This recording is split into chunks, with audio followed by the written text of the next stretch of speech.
والنظر في عجائبه والأمل بذلك ما بقيت إنك على كل شيء قدير رب ارحمهما كما ربياني صغيرا اللهم حاسبني حسابا يسيرا ربنا لا تزغ قلوبنا بعد إذ هديتنا وهب لنا من لدنك رحمة إنك أنت الوهاب۔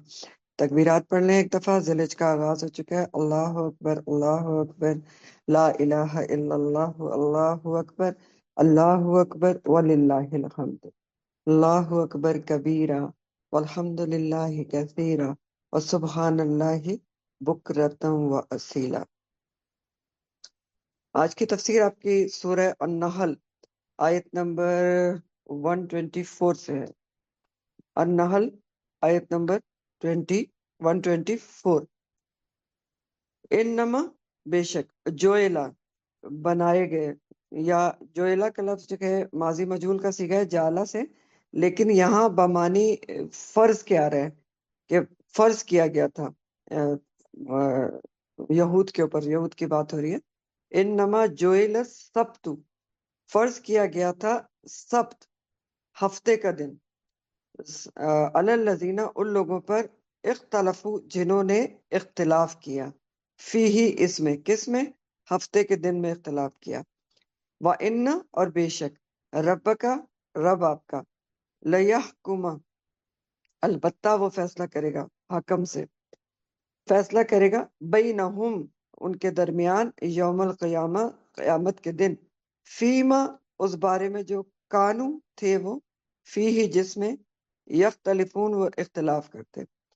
اب اس میں صرف ایک نیا لفظ ہے، سبت، حالانکہ پیچھے یہ ورڈ آپ پڑھ چکے ہیں۔ سبت ہفتے کے دن کو کہتے ہیں، سیٹرڈے، سنیچر بھی جس کو کہا جاتا ہے، ٹھیک ہے۔ اور سبت کے جو لفظ ہے اس کا معنی ہوتا ہے آرام لینا یا کام ختم کر دینا، ٹھیک ہے۔ تو سبت کا معنی یہ ہوتا ہے، ویسے ہفتے کو دن کو کہتے ہیں، لیکن معنی کیا ہے اس کا لغوی؟ آرام لینا یا کام ختم کر دینا، کام نہ کرنا۔ تو ہفتے کا دن جو ہے سبت کا دن کہلاتا تھا، جو یہود کی عبادت کا دن تھا۔ تو کیا کہہ رہے ہیں اللہ تعالیٰ؟ روا ترجمہ دیکھ لیجئے۔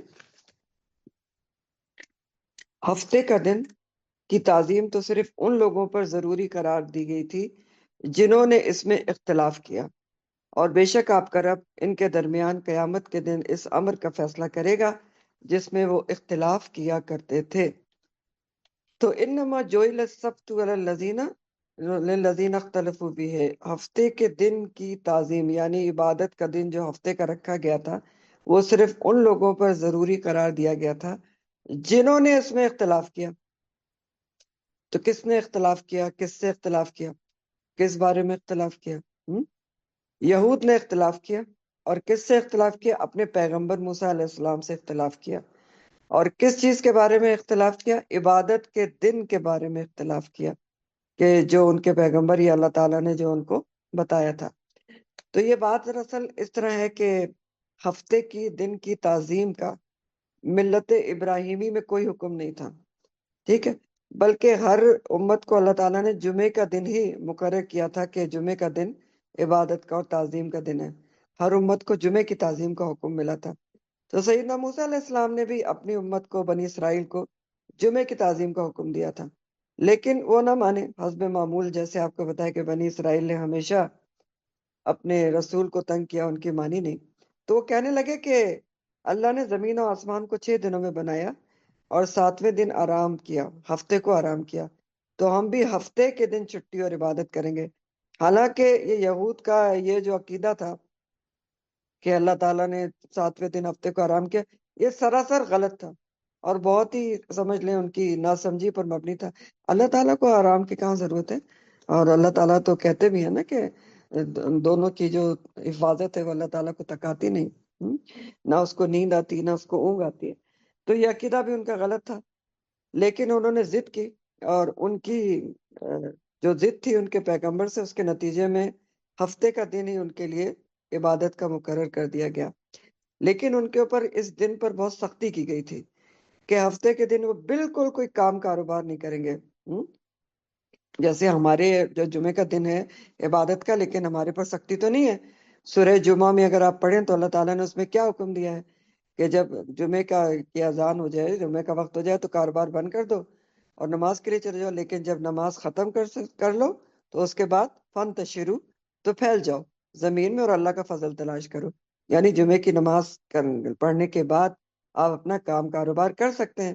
لیکن ان کے اوپر سختی تھی کہ وہ ہفتے کے دن بالکل پورا دن کوئی کام کاروبار نہیں کریں گے، صرف عبادت کریں گے.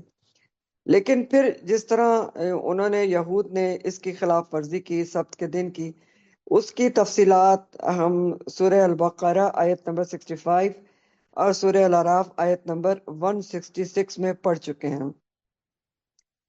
تو وہ تفصیلات تھوڑی سی آپ کو ویسے ہی میں مختصر بتا دیتی ہوں کہ یہود کو ہفتے کے دن کوئی بھی کام کرنا منع تھا. اس کے بعد ہوا کیا کہ ایلا کی ایک بستی تھی جس کا ذکر ان دونوں آیات میں آتا ہے جو میں نے آپ کو بتایا، سورہ بقرہ 65 اور اعراف 166. ایلا ایک بستی تھی جو سمندر کے کنارے واقع تھی، اور یہود یہاں پر رہتے تھے. اور یہ موسیٰ علیہ السلام کے بہت بعد کی بات ہے. بعض مفسرین کے مطابق حضرت داؤد علیہ السلام کے زمانے کی بات ہے. تو اب وہ ان کا کاروبار کیا تھا کہ وہ مچھلیاں پکڑتے تھے، مچھیرے تھے سمندر سے، اور اس کو بیچا کرتے تھے. تو اب ہفتے کے دن مچھلیاں پکڑنا تو منع ہو گیا. اب اللہ تعالیٰ نے ان کی آزمائش کس طرح کی کہ ہفتے کے دن ہی بہت زیادہ مچھلیاں ان کو اوپر اوپر نظر آتی تھیں کہ ایسا لگتا تھا کہ بس ہاتھ سے بھی پکڑا جا سکتا ہے. لیکن یہی آزمائش تھی کہ اللہ کے حکم پر کون عمل کرتا ہے کون نہیں کرتا.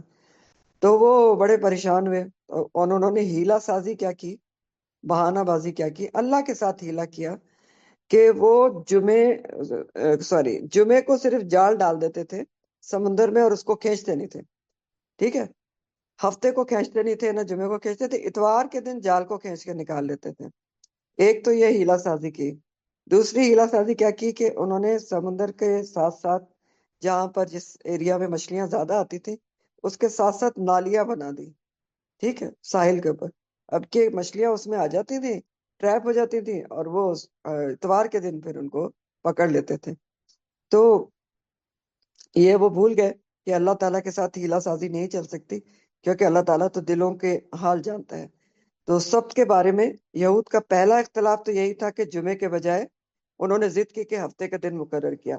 پھر مزید ایلا کی بستی کا جو واقعہ ہوا کہ لوگ سبت کی تعظیم پر قائم نہیں رہے، اور اللہ سبحانہ تعالیٰ سے ہیلا سازی کی کہ وہ سمجھے کہ اللہ تعالیٰ کو ان کے ہیلا اور بہانوں کو پتہ نہیں چلے گا. اور پھر ان کے ساتھ کیا ہوا تھا کہ ایلا کی بستی والوں کے ساتھ کہ بطور سزا ان کو بندر بنا دیے گئے تھے سارے کے سارے. اور صرف چند دنوں بعد، کچھ لوگ کہتے ہیں 3 دنوں بعد، وہ مر کھپ گئے تھے. بندر شکلن بنے تھے، لیکن کہتے ہیں کہ ان کی عقل و شعور قائم تھا اور وہ بہت روتے تھے، لیکن 3 دن کے بعد وہ پھر مر کھپ گئے تھے. تو یہ ایلا کی بستی کا واقعہ تھا جو سبت کے بارے میں انہوں نے اختلاف کیا تھا، اور پھر ان کو یہ سزا ملی تھی. ٹھیک، جس کا یہاں ذکر کیا جا رہا ہے کہ انما جعل السبت علی الذین اختلفوا فیہ، یہ ہفتے کے دن کی تعظیم ان پر ضروری قرار دیا گیا تھا جنہوں نے اس میں اختلاف کیا. تو اختلاف انہوں نے 2 طرح سے کیا. ایک تو پہلے جمعہ اللہ تعالیٰ نے رکھا تھا، اس کو نہ مانا، ہفتہ رکھوایا، اور اس کے بعد ہفتے کی بھی تعظیم پر قائم نہ رہ سکے اور اللہ تعالیٰ کے ساتھ ہیلا سازی کی. اللہ تعالیٰ کے ساتھ کوئی ہیلا سازی کر نہیں سکتا ہے. تو ہیلا سازی آج بھی کرنے کی کوشش کی جاتی ہے. کیسے کرتے ہیں، کچھ بتائے گا کوئی؟ آج اللہ کے ساتھ، اللہ کے احکامات میں ہیلا سازی کرنے کی کوشش کی جاتی ہے؟ جی، کوئی بتائے گا؟ میم شراب کے بارے میں بھی لوگ یہ کہتے ہیں کہ قرآن مجید میں نہیں حکم موجود، یعنی حرام ہونے کا نہیں موجود حکم. اور سود کے بارے میں بھی. جی دیکھیں، جو ہے نا شراب، اس کا تو واضح حکم موجود ہے. وہ جو کہتے ہیں وہ تو بیکار کی بات ہے. جی شراب کے بارے کی حرمت تو بہت واضح ترین حکم ہے اس میں، کہ اس کو، وہ کس میں ہے، عمل شیطان میں سے ہے. ہاں، ہیلا جی سازی ایسے ہوتی ہے کہ سود کو مختلف ہیلوں سے حلال قرار دیا جاتا ہے کہ نہیں یہ تو وہ، یہ اس میں یہ ہے اور اس میں وہ ہے. پھر ایک اور بھی ہوتی ہے کہ زکوٰۃ نہ دینی پڑے تو کہتے ہیں جی یہ تو ہم نے بیٹی کے نام کر دیا ہے، جو ہے فلاں سیٹ اور فلاں سیٹ تو بہو کے لیے رکھ دیا. تو بہرحال وغیرہ وغیرہ، یہ برسبیل تذکرہ میں نے آپ کو بتایا کہ ہیلا سازی آج بھی ہوتی. یہاں پر ذکر ہو رہا ہے اصل میں دیکھیں پیچھے مشرکین مکہ کے بارے میں اللہ تعالیٰ نے بات کی تھی کہ کس طرح سے انہوں نے سنت ابراہیمی کے طریقے سے اختلاف کیا، اور اب جو ہے اہل کتاب کے بارے میں بات ہو رہی ہے کہ انہوں نے کس طرح سنت ابراہیمی کا دعویٰ کرتے ہوئے بھی اس سے اختلاف کیا. تو اختلاف سنت ابراہیمی سے پہلا تو یہی کیا یہود نے کہ جمعے کے دن کو نہیں مانا، اور دوسرا پھر ہفتے کا دن مقرر کر کے اس کی بھی تعظیم کو برقرار نہ رکھ سکے. تو بہرحال موسیٰ علیہ السلام کے بعد عیسیٰ علیہ السلام آئے تو انہوں نے موسیٰ علیہ السلام کی شریعت کو فالو کیا تھا اور اسی کی تعلیم دی تھی، تو ہفتے کے دن ہی کی تعظیم کا حکم انہوں نے بھی دیا تھا. لیکن پھر کیا ہوا، یہود کی ضد میں نصارہ نے بھی اختلاف کیا اور انہوں نے کہا یہ تو یہود کا دن تھا تو ہم تو پھر وہ دن نہیں منائیں گے. اتوار کا دن انہوں نے اپنے لیے عبادت کا مقرر کر لیا. ٹھیک ہے، تو انہوں نے بھی اختلاف کیا. چنانچہ سیدنا ابو ہریرہ سے مروی حدیث ہے، اور یہ صحیح بخاری کی حدیث ہے کہ نبی کریم صلی اللہ علیہ وسلم نے فرمایا ہم دنیا میں تمام امتوں کے بعد ہونے کے باوجود قیامت میں سب سے آگے رہیں گے. فرق یہ ہے کہ کتاب انہیں ہم سے پہلے دی گئی تھی. یہی جمعے کا دن ان کا بھی دن تھا جو تم پر فرض ہوا ہے، لیکن ان کا اس کے بارے میں اختلاف ہوا اور اللہ تعالیٰ نے ہمیں یہ دن بتا دیا، اس لیے لوگ اس میں ہمارے تابع ہوں گے. یہود دوسرے دن ہو گئے اور نصارہ تیسرے دن ہو گئے. صحیح مسلم کی حدیث میں فرمان نبی ہے ہم آخری ہیں مگر قیامت کے دن سبقت لے جانے والے ہوں گے. اس کے باوجود کہ ان لوگوں کو ہم سے پہلے کتاب دی گئی اور ہمیں ان کے بعد دی گئی، اور یہ جمعے کا دن وہی دن ہے جو ان پر بھی فرض کیا گیا تھا اور وہ اس کے بارے میں اختلاف میں پڑ گئے. پھر اللہ تعالیٰ نے اس کے بارے میں ہماری رہنمائی فرمائی، اس لیے وہ لوگ اس عبادت کے دن کے معاملے میں ہم سے پیچھے ہیں. یہود اپنا دل کل منائیں گے اور عیسائی پرسوں منائیں گے. اب یہ دو احادیث میں کیا بتایا جا رہا ہے کہ روز قیامت ہم سب سے آگے ہوں گے. کیوں آگے ہوں گے؟ کیونکہ ہم نے تو کوئی اختلاف نہیں کیا. اللہ تعالیٰ نے کہا جمعے کا دن ہے عبادت کا، ہم نے اس کو منوان مان لیا. تو امت مسلمہ نے فرما برداری کی، تو بے شک وہ ہم سے پہلے آئے تھے اور ان کو کتاب پہلے ملی تھی، لیکن امت مسلمہ سب سے آگے ہوگی سبقت لے جانے میں، سب سے پہلے اسی کا فیصلہ بھی ہوگا. اور ویسے عبادت کے دنوں میں بھی آگے ہے. جمعہ پہلے آتا ہے، ہفتہ بھی بعد میں آتا ہے اور اتوار بھی بعد میں آتے ہیں. تو اللہ تعالیٰ فرما رہے ہیں کہ یہ ان لوگوں نے اہل کتاب میں سے دونوں نے اختلاف کیا سب کے بارے میں بھی، اور دعویٰ یہ کرتے ہیں کہ یہ سنت ابراہیمی پہ ہے. بیسیکلی یہی بات ہو رہی ہے نا کہ سنت ابراہیمی پہ ہونے کا دعویٰ کرتے ہیں مشرکین بھی اور یہود و نصارہ بھی، حالانکہ ان تینوں میں سے کوئی بھی سنت ابراہیمی کو فالو نہیں کرتا. اور صرف نبی کریم صلی اللہ علیہ وسلم کے بارے میں اللہ تعالیٰ نے پچھلی آیت میں بتایا کہ ثم اوحینا الیک ان اتبع ملت ابراہیم حنیفا. تو یہ بتایا جا رہا ہے کہ صرف نبی کریم صلی اللہ علیہ وسلم نے سنت ابراہیمی کو فالو کیا اور مسلمان فالو کرتے ہیں، لیکن باقی کسی نے فالو نہیں کیا. تو اللہ تعالیٰ فرما رہے ہیں کہ جی وَإِنَّ رَبَّكَ لَيَحْكُمُ بَيْنَهُمْ يَوْمَ الْقِيَامَةِ فِيمَا كَانُوا فِيهِ يَخْتَلِفُونَ. تو بے شک آپ کا رب البتہ وہ فیصلہ کرے گا ان کے درمیان قیامت کے دن جس میں وہ اختلاف کرتے تھے. یعنی رب کیا فیصلہ کرے گا جس میں وہ اختلاف کرتے تھے؟ روز قیامت پتہ چل جائے گا کہ اللہ تعالیٰ نے جو حکم دیا تھا اس کی مخالفت کا نتیجہ کیا ہوتا ہے. کس نے مخالفت کی ہے اس کا نتیجہ کیا ہوتا ہے.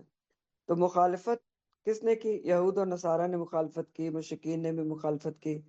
تو ایک اختلاف تو آپ کو پتہ چل ہی گیا کہ یہود اور نصارہ نے کیا کیا، عبادت کے دن میں اختلاف کیا کہ اللہ تعالیٰ نے جمعے کا دن ہی رکھا تھا، ایک نے ہفتہ کر لیا اور ایک نے اتوار کر لی. اور دوسرا اختلاف کیا تھا ان کا کہ یہ سب یہ کہتے تھے، یہود کہتے تھے کہ ابراہیم علیہ السلام یہودی تھے اور نصارہ کہتے تھے کہ وہ نصارہ تھے. تو اور مشرکین مکہ بھی اس قسم کی بات کرتے تھے کہ وہ تو ہمارے آباء و اجداد میں سے تھے اور ہم سنت ابراہیمی پہ تھے. تو اب کون صحیح کہہ رہا ہے کون غلط کہہ رہا ہے، ان سب باتوں کا فیصلہ اللہ تعالیٰ حقیقتاً، ویسے تو فیصلہ قرآن نے بھی کر دیا ہے نا جو قرآن بتاتا ہے کہ کون صحیح ہے کون غلط ہے، لیکن جو حقیقتاً آمنے سامنے فیصلے ہوں گے، اتمام حجتوں کی، وہ روز قیامت اللہ تعالیٰ کرے گا کہ سچا کون ہے اور جھوٹا کون تھا، اور ان اختلافات کی حقیقت کیا تھی۔ ٹھیک ہے، تو پیچھے بہرحال شکر گزاری کی بھرپور تاکید کی گئی، جیسے آپ نے پچھلی آیات میں پڑھا۔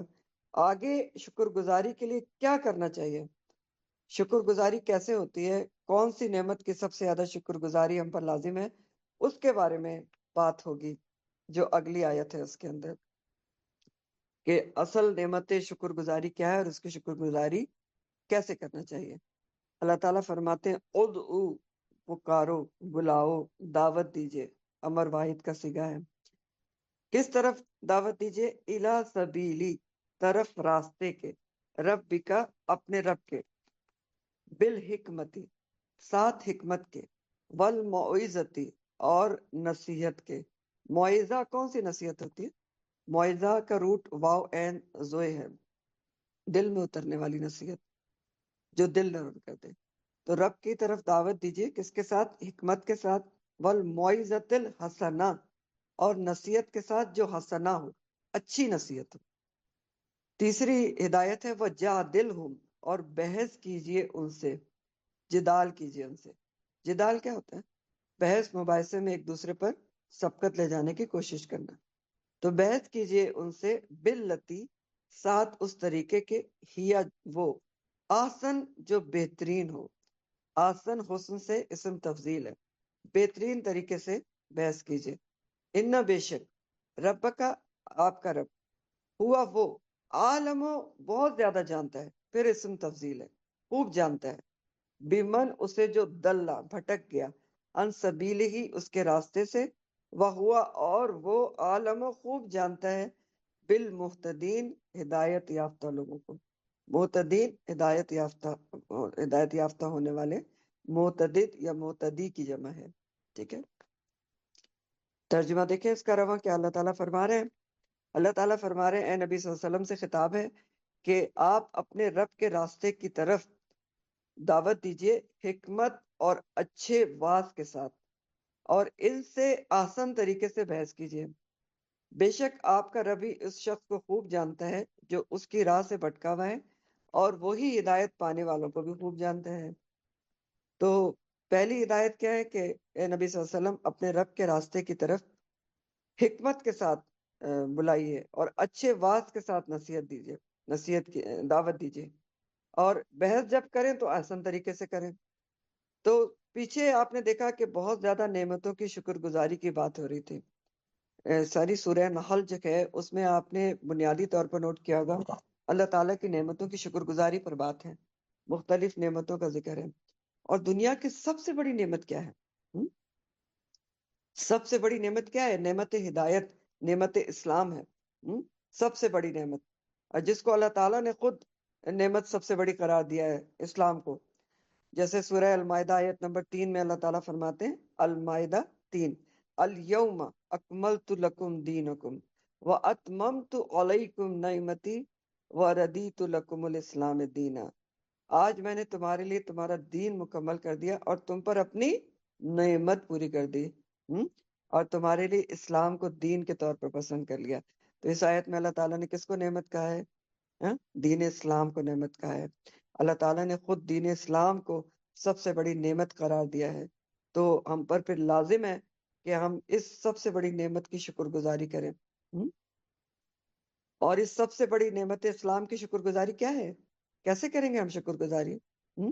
نعمت اسلام کا صحیح شکر کیا ہے؟ کہ سب سے پہلے خود اس پر عمل کیا جائے، پورا کا پورا دین اسلام میں داخل ہوا جائے۔ یا ایھا الذین آمنوا ادخلوا فی السلم کافہ، اے لوگوں جو ایمان لائے ہو، پورے کے پورے اسلام میں داخل ہو جاؤ۔ تو یہ ہے نعمت اسلام کی شکر گزاری۔ پھر اس کے بعد لوگوں کو اس کی طرف بلانا ہے۔ اصل شکر گزاری لوگوں کو بھی اس کی طرف بلانا ہے، صرف اپنے آپ پورا دین میں داخل ہونے سے کام نہیں چلتا، کیونکہ ہمیں تو اٹھایا اس لیے گیا ہے۔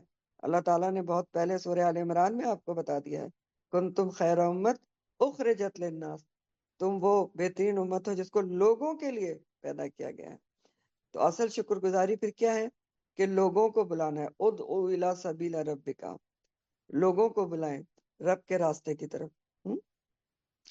اسی لیے یہاں نبی کریم صلی اللہ علیہ وسلم کے ذریعے سے تمام امت مسلمہ سے خطاب ہے، مجھ سے اور آپ سے بھی خطاب ہے کہ اللہ کی طرف بلاؤ، ادعو الی سبیل ربک، اللہ کے راستے کی طرف بلاؤ، رب کے راستے کی طرف دعوت دو۔ اور اپنے رب کے راستے کی طرف کن لوگوں کو بلانا ہے؟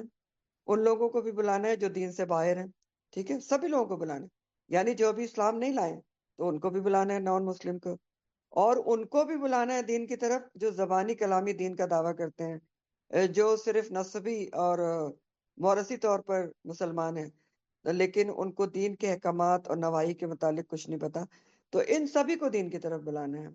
اور یہ دنیا کا بہترین کام ہے، جیسا کہ قرآن میں اللہ تعالیٰ نے اس کام کو بہترین کام قرار دیا ہے۔ اللہ تعالیٰ فرماتے ہیں سورہ حامیم سجدہ کی آیت ہے، آیت نمبر 33، حامیم سجدہ، وَمَنْ أَحْسَنُ قَوْلًا مِّمَّنْ دَعَا إِلَى اللَّهِ وَعَمِلَ صَالِحًا وَقَالَ إِنَّنِي مِنَ الْمُسْلِمِينَ، اور اس شخص سے زیادہ اچھی بات کس کی ہو سکتی ہے جس نے لوگوں کو اللہ کی طرف بلایا اور نیک عمل کیے اور کہا بے شک میں تو فرما برداروں میں سے ہوں۔ اب یہ آیت بھی بہت ہی غور طلب ہے، تین چیزیں بتائی جا رہی ہیں جو اس شخص کی جس کے سے بہتر اللہ کے نزدیک کوئی ہے ہی نہیں، ٹھیک، سب سے بہترین شخص کی بات کر رہے ہیں اللہ تعالیٰ، اور اس کی تین صفات بتا رہے ہیں۔ نمبر کیا بات بتا رہے ہیں کہ جو اللہ کی طرف بلاتا ہے، وَمَنْ أَحْسَنُ قَوْلًا مِّمَّنْ دَعَا إِلَى اللَّهِ، یعنی اس سے اچھی بات کسی شخص کی ہو ہی نہیں سکتی، اس سے اچھا کوئی شخص ہے ہی نہیں جو کیا کرے، جو اللہ کی طرف بلائے، دَعَا إِلَى اللَّهِ۔ نمبر دو کیا کرے، وَعَمَلَ صَالِحًا، اس کے بعد خود بھی نیک اعمال کرے۔ نمبر تین کیا کرے، اور قالا کہے اننی من المسلمین، کہ بے شک میں تو فرما برداروں میں سے ہوں۔ تو یہ بھی ہمارے لیے بہت ہی غور طلب آیت ہے کہ اللہ تعالیٰ نے تین چیزیں بتائی ہیں اپنے نزدیک، اللہ تعالیٰ کے نزدیک جو بہترین شخص ہے اس کی اللہ کی طرف بلائے اور نیک عمل کرے اور فرما برداروں میں سے ہو۔ تو اس آیت کے مطابق اللہ تعالیٰ نے دعوت و تبلیغ کے کام کو بہترین کام قرار دیا ہے، اور یہ کام اللہ تعالیٰ کے چنے ہوئے بندے ہی کرتے ہیں، انبیاء کا کام ہے، انبیاء کا کرام کا کام ہے نا، تو اللہ تعالیٰ جس کو چنتا ہے وہی یہ کام کر سکتا ہے، اور چنا بھی پھر کسی وجوہات کے بنا پر جاتا ہے، پہلے خود کے اندر طلب اور تڑپ ہو، کوشش ہو، محنت ہو، تو پھر اللہ تعالیٰ چنتا ہے۔ تو تمام انبیاء اسی کام کے لیے آئے تھے، ادعو الی سبیل ربک کے لیے، اللہ سے جوڑنے کا یہاں پر حکم دیا جا رہا ہے، جیسا کہ آپ دیکھ رہے ہیں کہ ادعو الی سبیل ربک، حکم ہے کہ اللہ کے ساتھ لوگوں کو جوڑو، اور طریقہ بھی ساتھ بتایا گیا ہے کہ کیسے جوڑو، بالحکمہ، حکمت کے ساتھ جوڑو، اور موعظۃ حسنہ، ایسا طریقہ ہو جو دل میں اتر جانے والی بات ہو، ٹھیک ہے، رب کا تعارف ایسے کراؤ، رب کا ذکر ایسے کرو کہ رب سے لوگوں کو محبت ہو جائے۔ تو بنیادی طور پر یہاں داعی دین کے لیے تین اہم ہدایات ہیں۔ داعی دین ہم سبھی کو بننا ہے کہ نہیں بننا؟ بننا ہے نا، کسی نہ کسی درجے میں، کسی نہ کسی کیپیسٹی میں، کہیں نہ کہیں داعی دین تو آپ کو بھی بننا ہے اور مجھے بھی بننا ہے، کیونکہ یہ ہمارے پر فرض ہے کہ ہم قرآن پڑھتے ہیں تو اس کو آگے پہنچائیں، بے شک ایک ہی بندے کو آگے پڑھائیں، تو داعی تو سب نے بننا ہے۔ تو تین ہدایات یہاں اہم ترین دی جا رہی ہیں داعی دین کے لیے، جو سب کے لیے اہم ہے۔ پہلی ہدایت ہے کہ رب کے راستے کی طرف کیسے بلاؤ، بالحکمہ، حکمت کے ساتھ دعوت دیں۔ تو حکمت کے ساتھ دعوت میں کئی باتیں آ جاتی ہیں۔ حکمت کو آپ پڑھ چکے ہیں کہ حکمت کی جو سمپل سی ڈیفینیشن وہ یہ ہوتی ہے کہ صحیح وقت پر صحیح قوت فیصلہ کے ساتھ کوئی کام کرنا، ٹھیک۔ تو حکمت میں کئی چیزیں آتی ہیں۔ نمبر ون، موقع محل دیکھ کر دعوت دی جائے، ہاں؟ جب مخاطب سننے کے موڈ میں ہو، دل نرم ہو، تو لوہا گرم دیکھ کر چوٹ لگانی چاہیے، یعنی یہ نہیں کرنا چاہیے کہ ہر موقع بے موقع آپ دیکھ رہے ہیں کہ لوگ تو کسی اور کام میں مشغول ہیں، بہت ہی دھڑلے سے کوئی ناچ گانے ہو رہے ہیں، تو اس وقت آپ دعوت و تبلیغ کرنے بیٹھ جائیں تو کون آپ کی سنے گا؟ کوئی بھی نہیں سنے گا، ٹھیک ہے۔ وہ اس کے بعد موقع کی تلاش کریں، اور اس موقع پر موقع محل دیکھ کر جب لوگ سننے کے موڈ میں ہوں تو پھر اس وقت دعوت ضرور دی جائے. دعوت کا کام تو کرنا ہے. تو یہ ایک بہت بڑا پوائنٹ ہوتا ہے کہ موقع محل دیکھ کر دعوت دینا جب مخاطب سننے کے موڈ میں ہوتا ہے. جیسے آپ دیکھیں کہ جب کسی کی ڈیتھ ہوتی ہے اس وقت دل نرم ہوئے ہوئے ہوتے ہیں اور لوگ سننے کے موڈ میں ہوتے ہیں، تو اس وقت ضرور اس طرف توجہ دلانی چاہیے کہ یہ ٹائم سب پر آنا ہے اور اس کی تیاری کرنا چاہیے. تو بہت ہی سلیقے سے اور اس طرح سے کہ لوگ ڈپریس نہ ہو، پریشان نہ ہو، آخرت کی طرف توجہ دلانا چاہیے. پھر نمبر 2، جو بات بھی کی جائے وہ مخاطب کی، جو آپ کے سامنے والا ہے، اس کی عقل اور فہم کو سامنے رکھ کر کی جائے، سامنے والے کے تعلیمی پس منظر کو دیکھ کر کی جائے. ہر طبقے کے لحاظ سے انداز مختلف ہو. یعنی فار ایگزامپل آپ کسی گاؤں میں جا کر بات کر رہے ہیں دین کی، تو اب آپ اس طریقے سے بات نہیں کر سکتے جس طرح آپ پڑھے لکھوں سے بات کرتے ہیں. وہاں آپ ان کے لیول پہ آ کے بات کریں گے، ٹھیک ہے، ان کی زبان ان کے لیول پر سمپل طریقے سے بات کریں گے. اور اگر آپ پڑھے لکھوں میں ہیں تو پھر تو آپ کا انداز مختلف ہوگا. اور اگر مختلف ایجوکیشن کے لوگ آپ کے سامنے بیٹھے ہوں تو پھر آپ ایک درمیانی طریقہ اپنانا چاہیے کہ بات آپ کے، جو آپ کی بات ہے وہ ہر کسی کو سمجھ میں آ جائے. نمبر 3 پوائنٹ یہ ہے کہ اگر انڈیویجولی کسی کو آپ سمجھا رہے ہیں انفرادی طور پر، تو پہلے اس کے مرض کی تشخیص کر لیں، ڈائگنوز کر لیں کہ اس کا اصل مرض ہے کیا ہے. پھر اس کے حساب سے آپ دلائل کے ساتھ اس کے ساتھ بات کریں. مثلا کسی کا مرض یہ ہو سکتا ہے کہ وہ نماز کو اہمیت نہیں دیتا، ہو سکتا ہے نا، مرض ہی ہے نا کہ اس کو نماز کی اہمیت اور فرضیت کا پتہ ہی نہیں ہے. تو اب آپ اس کو ایسے دلائل کے ساتھ نماز کی ترغیب دلائیں، ایسی آیات سنائیں کہ بالکل جو اس کا مرض ہے نماز کو اہمیت نہ دینے کا، وہ اس کے اندر سے جڑ سے نکل جائے، ختم ہو جائے. اس طرح سے آپ مرض کی کو تشخیص ڈائگنوز کر کے پھر اس کا تدارک کریں. بات سمجھ رہے ہیں نا؟ جیسے دوسری مثال لیں، آپ کسی کو بدعت میں گرفتار دیکھتے ہیں کہ وہ سنت کے خلاف کام کر رہے ہیں، تو اب آپ کیا کریں؟ حکمت سے اس کو سمجھائیں، بہت پیار سے سمجھائیں کہ بدعت بہت بری چیز ہے، اور روز قیامت نبی کریم صلی اللہ علیہ وسلم جب حوض کوثر سے پانی پلائیں گے تو بدعتیوں کو دور کر دیا جائے گا. یہ بخاری کی حدیث کے مطابق ہے. تو مرض کی تشخیص کر کے پھر دعوت و تبلیغ کرنا انڈیویجولی، یہ بھی ایک بہت اہم طریقہ ہے کہ جس کا جو مرض ہے پہلے اس کو آپ سمجھ لیں اور پھر بات کریں. اور اس موقع پر خاص طور پر یہ یاد رکھیں کہ جب آپ کسی کی غلطی پر بات کر رہے ہیں تب تو لہجہ اور لب و لہجہ آپ کا بہت ہی مناسب اور اچھا ہونا چاہیے، اور اگلے کی عزت اور وقار کا خیال رکھنا چاہیے. بالکل تنزیہ اور طنز و طعنہ اور غلط باتیں نہیں کرنا چاہیے. اور پھر اگر عمر کا فرق ہے تو اس کا بھی ضرور خیال رکھنا چاہیے. بڑا ہے کوئی آپ سے تو عمر کا خیال رکھ کے آپ بات چیت کریں گے. بات تو کرنا ہے لیکن فرق کا خیال رکھ کے. پھر اسی طرح چوتھا پوائنٹ یہ کہ کسی خاص جماعت، خاص فرقے کا نام لے کر دعوت نہیں دینا چاہیے، کیونکہ اس سے تو بہت ہی زیادہ سمجھ لیں کہ ریٹیلیشن پھیلتی ہے. آپ کہہ لیں لوگ بدک جاتے ہیں کہ وہ فلاں فرقے سے اور فلاں فرقے سے. فرقہ کیا ہوتا ہے؟ فرقہ آپ کو جو دعوت دینا چاہیے قرآن کی، وہ بس بالقرآن ہونا چاہیے. دعوت بالقرآن، قرآن جو کہتا ہے اس کی دعوت دیں، یا حدیث جو کہتی ہے اس کی دعوت دیں. اور پھر اختلافی امور سے بات نہیں شروع کرنا چاہیے کبھی بھی کسی سے، یعنی جو جس میں آپ کا اختلاف ہے اس سے آغاز نہ کریں. اور یہ بات آپ سورہ آل عمران میں بھی پڑھ چکے ہیں.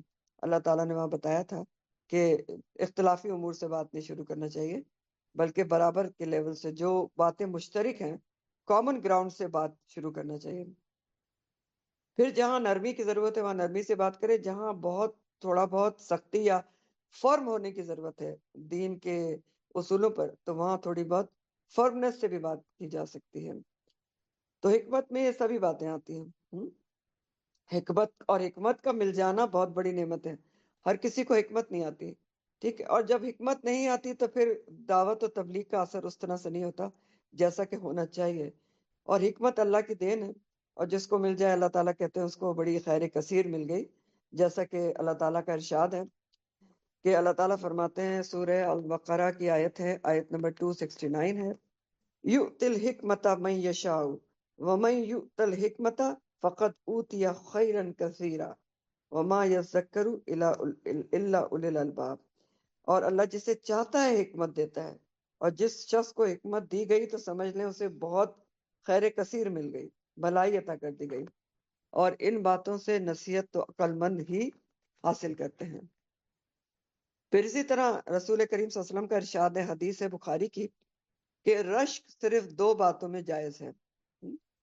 رشک کسی کے اوپر دو باتوں میں جائز ہے، ایک تو اس شخص کے بارے میں جسے اللہ نے دولت دی ہو اور وہ اس دولت کو راہ حق میں خرچ کرنے پر بھی قدرت رکھتا ہے، یعنی دولت ملی ہے پھر اللہ کی راہ میں اس کو خرچ بھی کرتا ہے، تو وہ قابل رشک ہے۔ اور دوسرا کون شخص ہے؟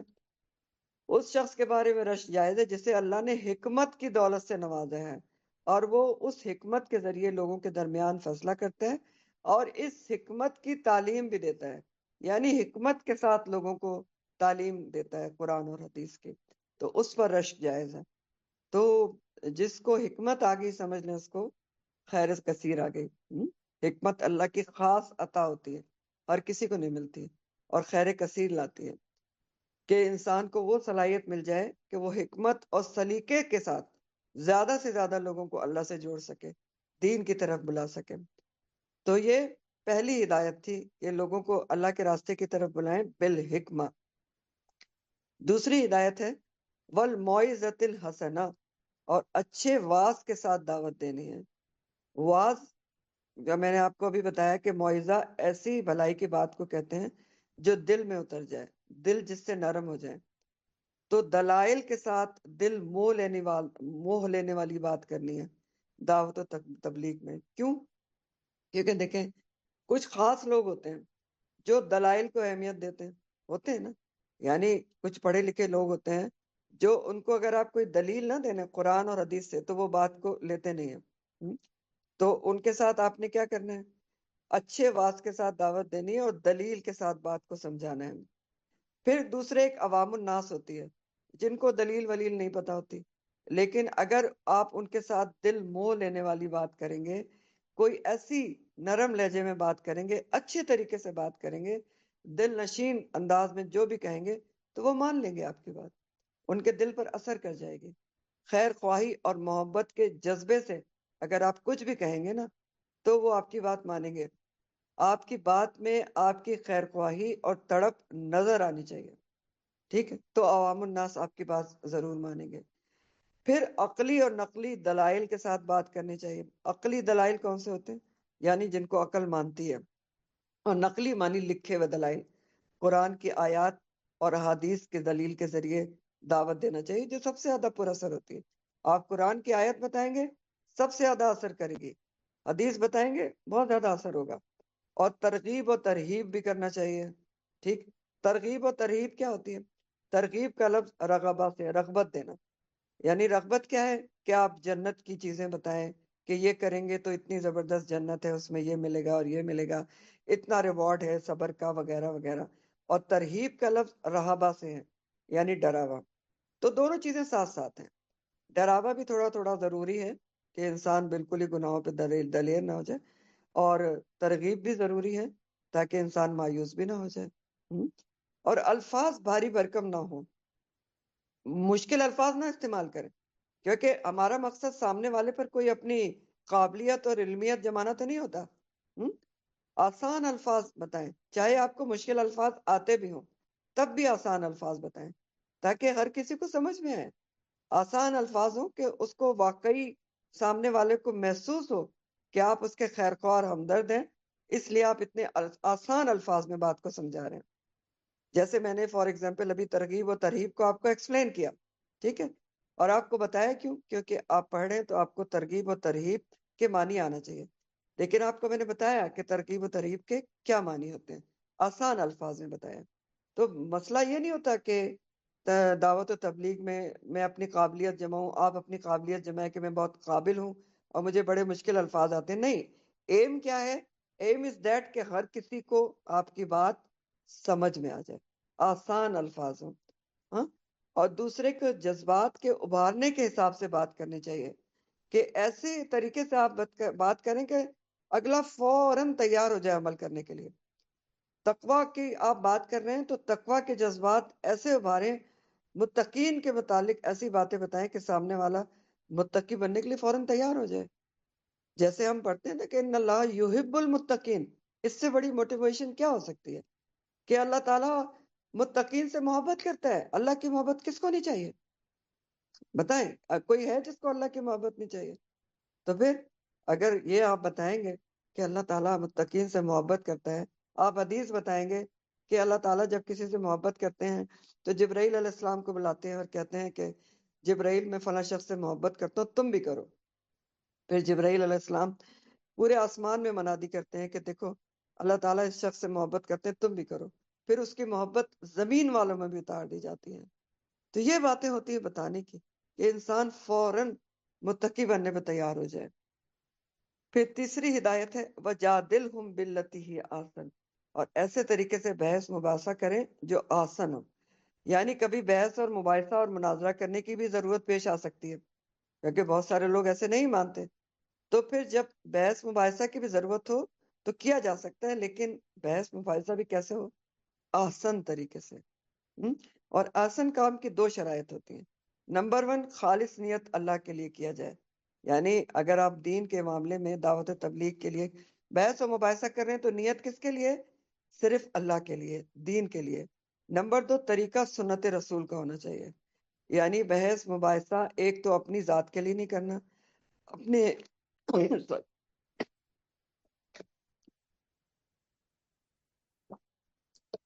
اپنی ذات کے لیے نہیں کرنا، اپنے علم کی برتری نہیں جمانی، آواز بلند نہیں ہونا چاہیے۔ بہترین طریقہ جو ہے آپ صلی اللہ علیہ وسلم کا طریقہ ہے، مشن آپ کا ہم فالو کر رہے ہیں، آپ نے دین کو پھیلایا تھا تو طریقہ بھی آپ ہی کا ہوگا۔ ٹھنڈے دل سے اپنے جذبات کو کنٹرول کر کے خالص نیت اللہ کے لیے مباحثہ کرنا چاہیے، اپنی ذات کی برتری کے لیے ہرگز بھی نہیں۔ اور یاد کر لیں کہ نبی کریم صلی اللہ علیہ وسلم نے وفد نجران جو آپ کے پاس آیا تھا، آل عمران میں جس کا ذکر ہے، سورہ آل عمران میں، عیسائی تھے، تو کیسے انہوں نے ان کے ساتھ آپ نے مناظرہ اور مباحثہ کیا تھا؟ مجادلہ تو بعد میں کیا تھا، تو کیسے کیا تھا؟ آپ نے کامن گراؤنڈ سے بات شروع کی تھی۔ جب آپ نے ان سے کہا کہ تم اسلام قبول کر لو تو ان عیسائیوں نے کہا کہ ہم تو پہلے ہی مسلمان ہیں، ٹھیک ہے، کیونکہ ہم تو اللہ کو مانتے ہیں اور ہم آخرت کو بھی مانتے ہیں۔ تو آپ نے بہت ہی نرمی سے انہیں بتایا کہ تم میں اور اسلام میں فرق یہ ہے کہ تم جو ہو خنزیر کو کھاتے ہو، صلیب کی پوجا کرتے ہو، اور عیسیٰ علیہ السلام کو اللہ کا بیٹا کہتے ہو، وغیرہ وغیرہ۔ تو یہ سب بتایا تھا آرام سے، سلیقے سے، دلائل سے بات کی تھی۔ تو بہرحال اسی طرح دلیل سے بات کرنا چاہیے، اور بحث آپ کی افہام و تفہیم کے لیے ہونا چاہیے، بات کو سمجھانے کے لیے ہونا چاہیے کہ بات سمجھ میں آ جائے، کسی کو نیچا دکھانے کے لیے نہیں ہونا چاہیے۔ اور اگر بحث مباحثہ شدت اختیار کر رہا ہو، کچ بحثی کی نوبت آ جائے، اگلا کچ بحثی پہ اتر آئے، تو فوراً بحث کو ختم کر دینا چاہیے، کیونکہ کچ بحثی جب شروع ہو جائے تو پھر تو نقصان دہ ہوتی ہے۔ اگلا اگر ماننے پہ تیاری نہیں ہے کسی صورت سے، تو اس وقت فار دا ٹائم بینگ، اس وقت کے لیے وقتی طور پر آپ بحث کو ختم کر دیں۔ نہیں ختم کریں گے تو اور پرابلمز کریٹ ہوں گی، اگلا ریٹیلیشن پہ آ جائے گا، ضد میں آ جائے گا، اور آپ کو بھی غصہ آ سکتا ہے۔ اور غصہ کیا ہوتا ہے؟ دین کا قاتل ہے۔ غصہ بالکل بھی نہیں آنا چاہیے۔ اور کبھی بھی ایک دائی کو اپنے وقار سے نیچے آ کر بات نہیں کرنا چاہیے، چاہے کتنا، ایک تو غصہ کرنے نہیں چاہیے، دین کا کام تو ہوتا ہی صبر کے ساتھ ہے اور درگزر کے ساتھ، اور جو آپ کا وقار ہے ایز دائی نے دائی دین، اس سے کوئی لو گریڈ بات نہیں کرنا چاہیے۔ اور دوسرے کی بات بھی پورے طریقے سے سنیں، یہ نہیں کہ صرف اپنی بات سنائے جا رہے ہیں۔ اور پھر علم اور دلائل کے ساتھ بات کریں تو غصہ نہیں آئے گا۔ غصہ کیوں آتا ہے؟ کم علمی اور دلائل کی کمی کی وجہ سے غصہ آتا ہے۔ اگر آپ دلائل کے ساتھ بات کریں گے، دلائل آپ کو آتے ہیں، تو آپ کو غصہ نہیں آئے گا۔ دلائل سے پھر آپ دلائل سنائیں گے نا، تو دلائل سیکھیں، قرآن کی آیات کو دلیل بنا کر بات کرنا سیکھیں، ٹھیک ہے، احادیث کو دلیل بنا کر بات کرنا سیکھیں، اپنی بات نہ کریں، قرآن کے ذریعے سے بات کریں۔ بحث کرتے وقت کبھی سامنے والے کی پرسنالٹی، پرسنل چیزوں پر نہیں جانا چاہیے، ذاتیات پر نہیں جانا چاہیے کہ تم تو یہ کرتے ہو۔ ایسے انداز سے بات کی جائے جو دوسرے کو متاثر کرے، امپریسو ہو۔ انداز تنزیہ یا تمسخر والا نہیں ہونا چاہیے، اور یہ سب صبر کے ساتھ ہی ممکن ہے۔ اس لیے آپ آگے دیکھیں گے کہ دائی کو صبر کی تلقین کی جائے گی۔ پھر ان نصیحتوں کے بارے میں بعض مفسرین نے کہا کہ دعوت دین کے مختلف انداز ہیں، اور اللہ تعالیٰ نے 3 ہدایتیں 3 مختلف لوگوں کو دعوت دینے کے لیے دی ہیں۔ یعنی بعض لوگوں نے اس طرح بھی کہا ہے کہ جو 3 چیزیں بتائی گئی نا، بالحکمہ اور موعظۃ الحسنہ اور جادلہم یا آسن، یہ 3 مختلف لوگوں سے کے ساتھ جب آپ دعوت دیں تو ان کے لیے 3 مختلف طریقے بتائے گئے ہیں۔ تو 3 مختلف قسم کے لوگ کون ہوتے ہیں؟ نمبر 1، جو عقل سے کام لیتے ہیں اور جو صرف دلائل کو اہمیت دیتے ہیں۔ یعنی بہت سارے ایسے لوگ ہیں نا، جن کو آپ اگر دلیل نہیں دیں گے تو وہ آپ کی بات نہیں لیں گے، حالانکہ بہت تھوڑے ہیں۔ دلیل آج کل کوئی مانگتا ہی نہیں ہے، بہت تھوڑے لوگ ہیں۔ آپ جو بھی چیز فارورڈ کر دیں وہ آگے فارورڈ ہو جاتی ہے کوئی دلیل دیکھے بغیر۔ لیکن ہیں بہرحال کچھ لوگ جو عقل سے کام لیتے ہیں اور آپ سے وہ دلیل مانگتے ہیں کہ اس کی دلیل کیا ہے۔ تو پھر ایسے لوگوں کو دلیل سے سمجھانا چاہیے، بالحکمہ، حکمت اور دلیل کے ساتھ۔ دوسرا، ایسے عوام الناس ہوتے ہیں جو عقل سلیم رکھتے ہیں لیکن ان کے پاس علم کم ہوتا ہے۔ عقل سلیم یعنی سلامت عقل رکھتے ہیں، جلدی بات کو سمجھتے ہیں اللہ کی، علم کم ہوتا ہے، اور ضدی اور ہٹ درم بالکل نہیں ہوتے، عوام الناس ہیں۔ تو انہیں عام سطح پر جو بھی بات اچھے طریقے سے آپ بتائیں گے نا، ٹھیک ہے، آپ معاوضہ کے ساتھ بتائیں گے، نرمی سے بتائیں گے، دل نشین انداز سے بتائیں گے، دل میں اترنے والی بات کریں گے، تو آپ کی بات وہ سمجھ جائیں گے۔ ان کے ساتھ آپ کو بحث کی ضرورت نہیں پڑے گی، ان کو انذار و تبشیر سے سمجھائیں وہ سمجھ جائیں گے۔ انذار و تبشیر کیا ہوتی؟ وہی ہے ترغیب و ترہیب۔ انذار کا لفظ نظرہ سے ہے۔ انذار کا مطلب ہوتا ہے کہ خیر خواہی کے ساتھ ڈراوا دینا، اور تبشیر کا لفظ بشارت سے ہے، خوشخبری دینا۔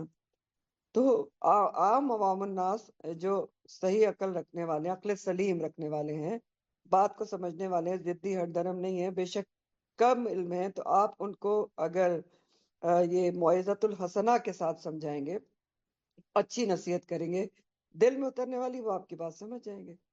تیسرے کچھ اور لوگ ہوتے ہیں جو صرف ان کا ایم یہ ہوتا ہے کہ کج بیسی کریں اور دوسروں کو بھی گمراہ کرنے پر تلے ہوئے ہوتے ہیں۔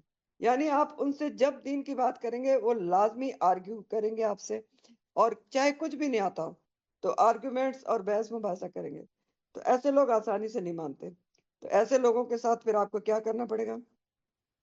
جادل ہم یا آسن، آسن طریقے سے جدال، بحث مباحثہ کرنا پڑے گا، کیونکہ اگر آپ ان سے بحث مباحثہ نہیں کریں گے اور ان کو قائل نہیں کریں گے تو یہ پھر دوسرے لوگوں کے فکر و انداز پر اثر انداز ہوں گے، دوسرے لوگ ان کے خیال سے گمراہ ہو سکتے ہیں۔ تو پھر ایسے لوگوں کے ساتھ جب آپ جادل کریں گے نا، مجادلہ، تو پھر پوری تیاری اور طریقے سے بات کرنی چاہیے، پوری تیاری کرنے کے ساتھ پھر ایسے لوگوں سے بحث مباحثہ کریں۔ تو بہرحال دین کی طرف بلانا ہے، ہم سب کو یہ کام کرنا ہے، مگر انبیاء کے طریقے سے کام کرنا ہے، انبیاء کے طریقے پر دائی کا کردار نبھانا ہے۔ اور ایک اور اہم بات یہ ہے کہ جو یہاں حکم دیا جا رہا ہے کہ ادعو الی ربک الی سبیل ربک، کہ رب کے طریقے کی طرف، رب کے راستے کی طرف بلاؤ، تو اس حکم کا آغاز اپنی ذات سے کرنا ہوگا۔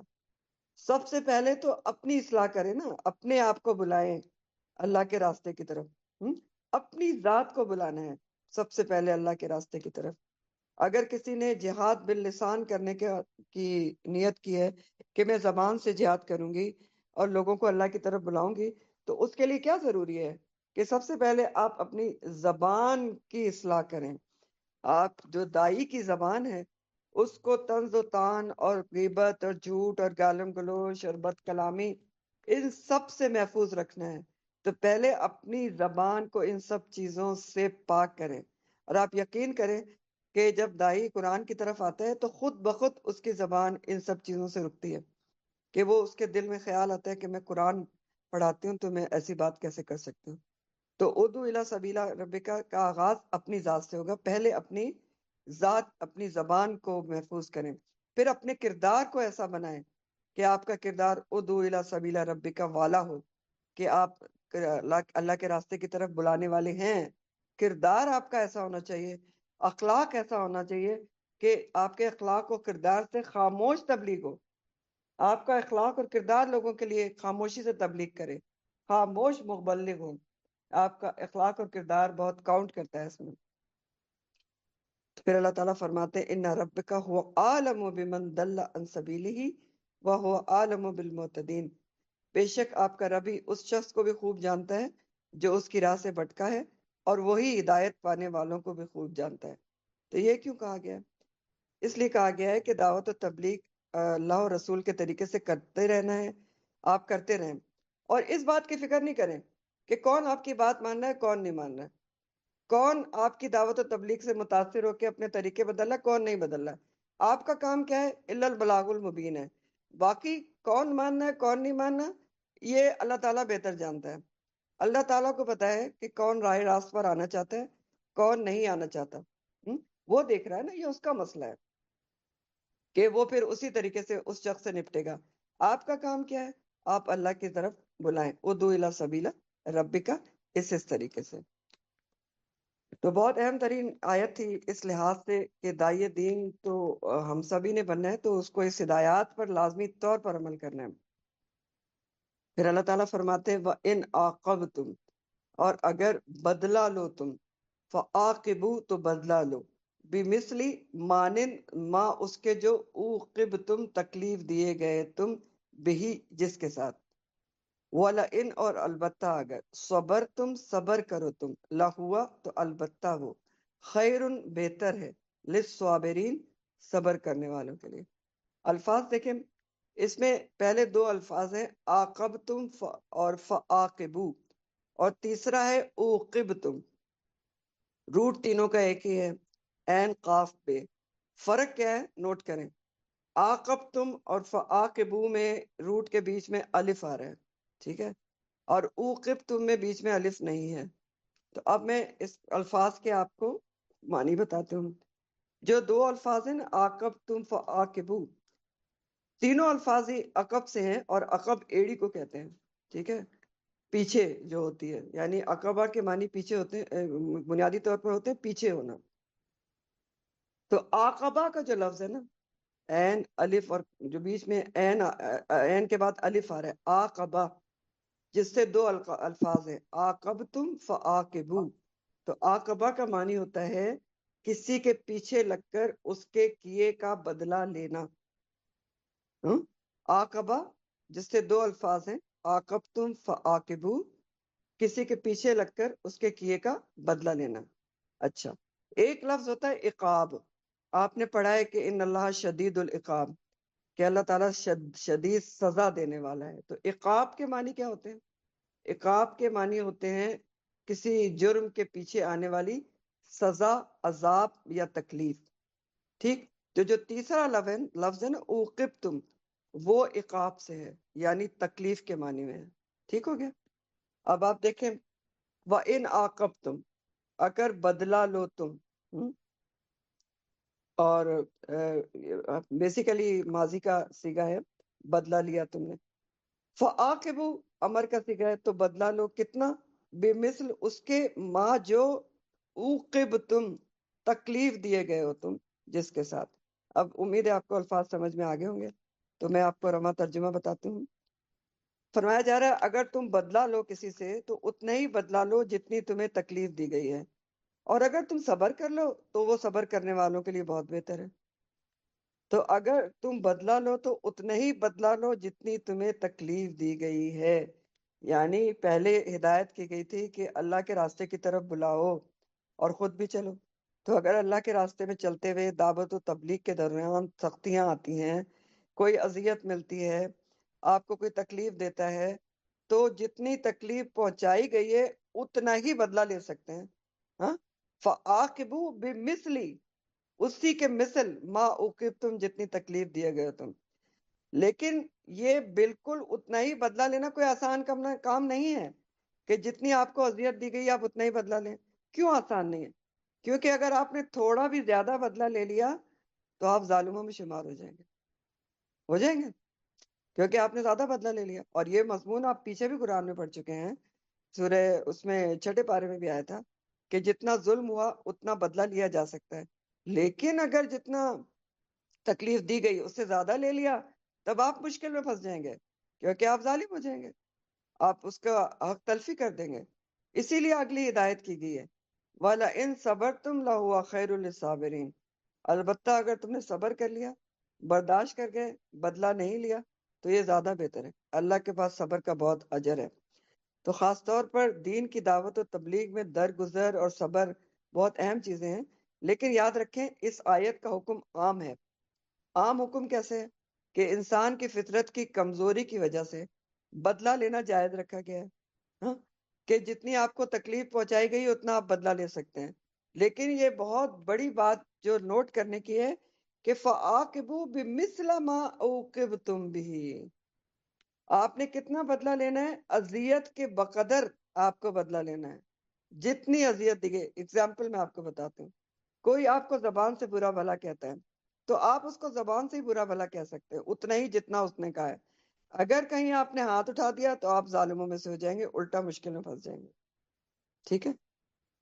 تو یہ ہدایت دی جا رہی ہے، اس بات کو سمجھ لیں کہ بدلہ کی اجازت دی گئی ہے، لیکن اتنا ہی ہے کہ جتنا تکلیف دی گئی ہے، ٹھیک ہے؟ اسی لیے اللہ تعالیٰ نے آگے ہدایت کی ہے کہ وَلَا إِن صَبَرْتُمْ، کہ اگر تم صبر کر لو تو تمہارے لیے زیادہ بہتر ہے۔ کیوں زیادہ بہتر ہے؟ عظمت کی راہ یہ ہے کہ معاف کر دیا جائے، جیسے سورہ المائدہ میں بھی آتا ہے۔ سورہ المائدہ کی آیت ہے، اللہ تعالیٰ سے فرماتے ہیں، المائدہ 45 ہے، وَكَتَبْنَا عَلَيْهِمْ فِيهَا أَنَّ النَّفْسَ بِالنَّفْسِ وَالْعَيْنَ بِالْعَيْنِ وَالْأَنَفَ بِالْأَنَفِ وَالْأُذُنَ بِالْأُذُنِ وَالسِّنَّ بِالسِّنِّ وَالْجُرُوحَ قِصَاص فَمَن تَصَدَّقَ بِهِ فَهُوَ كَفَّارَةٌ لَهُ۔ اور ہم نے تورات میں ان کے لیے لکھ دیا تھا کہ بے شک جان کے بدلے جان ہے، یعنی یہ آیت کیا بتا رہی ہے کہ آپ بدلہ لے سکتے ہیں، جان کے بدلے جان، قصاص کے بارے میں بتایا جا رہا ہے۔ اور آنکھ کے بدلے آنکھ لی جا سکتی ہے، یعنی کسی نے کسی کی آنکھ پھوڑ دی، آپ اس کی آنکھ پھوڑ سکتے ہیں۔ ناک کے بدلے ناک لے سکتے ہیں، کان کے بدلے کان ہے، دانت کسی نے توڑ دیا آپ اس کا دانت توڑ سکتے ہیں۔ اور تمام زخموں کا قصاص ہے، یعنی کہیں بھی کسی نے جتنا زخم لگایا اتنا زخم لگایا جا سکتا ہے۔ لیکن اگلی بات بہت غور طلب ہے، فمن تصدق بھی فہو کفارۃ لہ، لیکن جو صدقہ کر دے، جو معاف کر دے، تو وہ اس کے لیے کفارہ بن جائے گا۔ کس کے لیے کفارہ بن جائے گا؟ دونوں کے لیے کفارہ بن جائے گا۔ جس نے آپ کے ساتھ زیادتی کی، اگر آپ اس کو معاف کر دیتے ہیں تو ظاہر ہے اس کو اس گناہ کا وبال نہیں ملے گا، کیونکہ آپ نے معاف کر دیا، ٹھیک؟ اور اگر آپ نے اس کو اس کی خطا معاف کر دی تو آپ کے جو پچھلے گناہ تھے وہ اللہ تعالیٰ معاف کر دے گا اس کے اجر میں، تو دونوں کے لیے کفارہ بن جائے گا۔ سمجھ گئے بات کو؟ نہیں سمجھ آئی تو بتا دیجیے گا، اینڈ میں دوبارہ بتا دوں گی۔ بہت اہم آیت ہے یہ بھی، کہ بدلہ تو لیا جا سکتا ہے، لیکن اللہ تعالیٰ فرما رہے ہیں فمن تصدقہ، تو جو معاف کر دے تو وہ اس کے لیے کفارہ بن جائے گا۔ تو معافی، درگزر اور صبر کا رویہ اختیار کرنا بہتر ہے، اور یہ سب وہ لوگ کر سکتے ہیں جن کی نگاہ صرف اللہ کی رضا پر ہوتی ہے۔ کون کر سکتا ہے؟ سوچیں، ہم سے کوئی ہمیں تکلیف پہنچاتا ہے، ہم کہتے ہیں ہم اس سے بڑھ کر، اور مشورے کیا مل رہے ہوتے ہیں، تم اس کا منہ توڑ جواب دو۔ منہ توڑ جواب دینا تو سکھایا ہی نہیں دین اسلام نے، منہ توڑ جواب نہیں دے سکتے آپ۔ جتنا تکلیف دی گئی ہے اتنی تکلیف پہنچا سکتے ہیں۔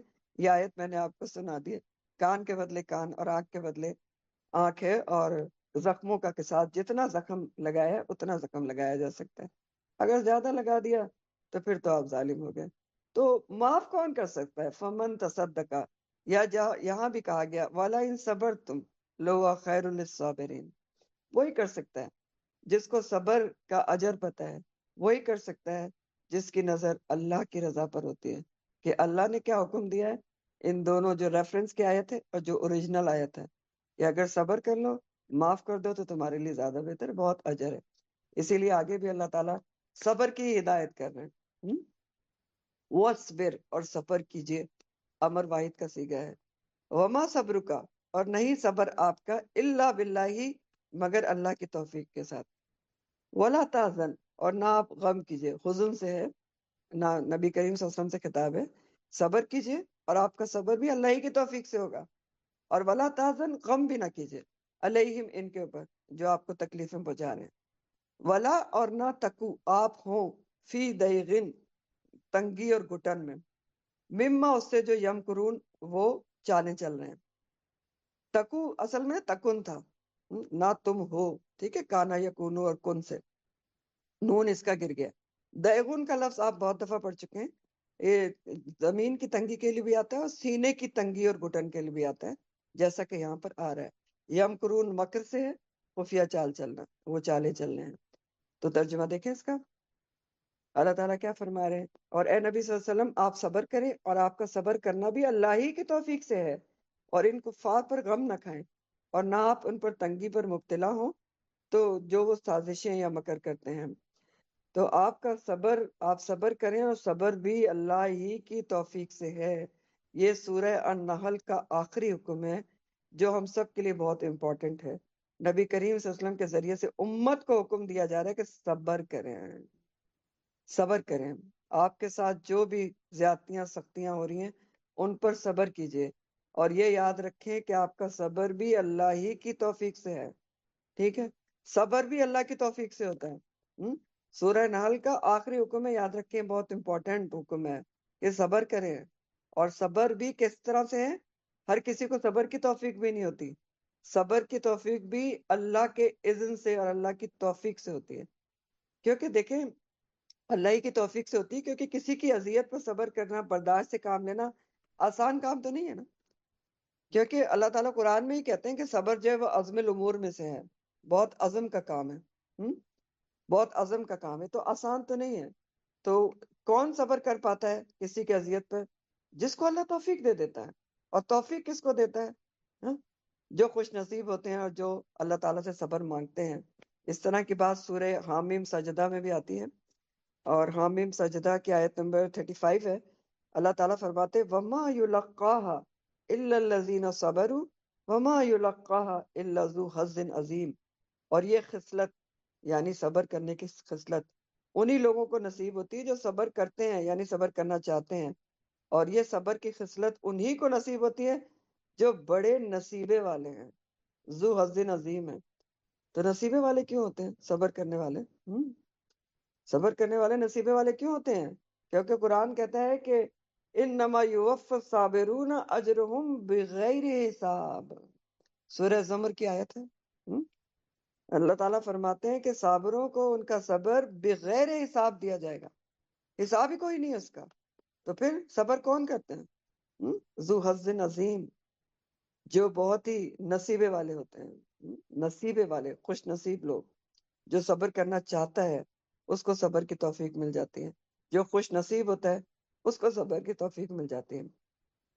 اور دعوت اللہ کا کام، ادعو الی سبیل ربک کا کام تو صبر کے بغیر ہو ہی نہیں سکتا، کیونکہ اس کے درمیان تو بہت کچھ آپ کو سننا پڑتا ہے، بہت کچھ لوگ آپ کو کہتے بھی ہیں، بہت ساری باتیں بھی ہوتی ہیں، اور بہت ساری ایسی باتیں ہوتی ہیں جو آپ کا دل دکھا دیتی ہیں۔ سالہ سال سے آپ پڑھا رہے ہوتے ہیں، پھر کوئی ایسی بات ہو جاتی ہے کہ آپ کا دل دکھ جاتا ہے، لیکن آپ کو حکم کیا ہے؟ صبر کریں اور درگزر کریں۔ اور وَلَا تَحْزَنْ عَلَيْهِمْ وَلَا تَكُ فِي ضَيْقٍ مِّمَّا يَمْكُرُونَ، اور ان کفار پر غم نہ کھائیں، نہ آپ اس پر تنگی میں مبتلا ہوں، آپ کے سینے میں تنگی بھی نہ ہونا چاہیے۔ کس پر؟ جو وہ سازشیں اور مکر کرتے ہیں۔ تو پہلے کیا کہا گیا کہ بدلہ بھی نہ لو تو بہتر ہے، ہاں یہی کہا گیا نا، پھر کہا کہ صبر کرو، پھر کہا غم بھی نہ کرو، دل بھی نہ گھٹاؤ۔ کیوں؟ سب اللہ پر چھوڑ دو۔ ذاتی کرنے والے کو وہ اللہ تعالیٰ خود پکڑ لے گا۔ دیکھیں یہاں پر ہمارے کیا سبق ہے کہ ہدایت ہے کہ خاص طور پر دعوت و تبلیغ کے کام میں، اور پھر عام طور پر ہر کام میں صبر و برداشت، عفو و درگزر سے کام لینا چاہیے۔ اور جو اپنے کرنے کا کام ہے وہ کریں، باقی کام اللہ پر چھوڑ دیں، ہر چیز اپنے ہاتھ میں لینے کی کوشش نہ کریں۔ بدلہ ہم کیوں لیتے ہیں؟ کیونکہ ہم ہر چیز اپنے ہاتھ میں لینا چاہتے ہیں۔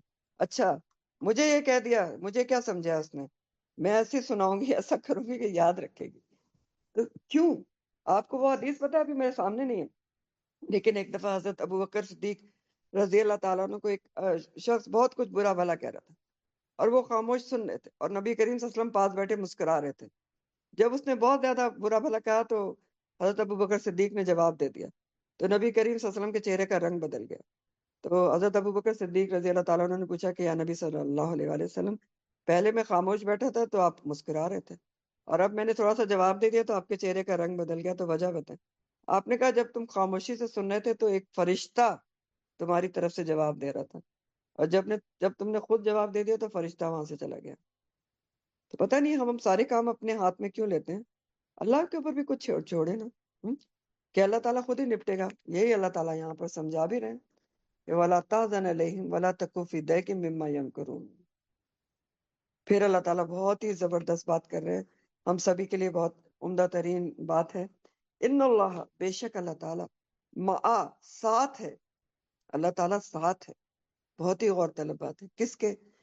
الذین، ان لوگوں کے، اتقوا، جو تقوی اختیار کریں. اور کس کے ساتھ ہے؟ والذین، اور وہ لوگ، ہم محسنون، جو احسان کرنے والے ہیں. محسن کی جمع ہے. محسن کی جمع محسنین بھی آتی ہے اور محسنون بھی آتی ہے.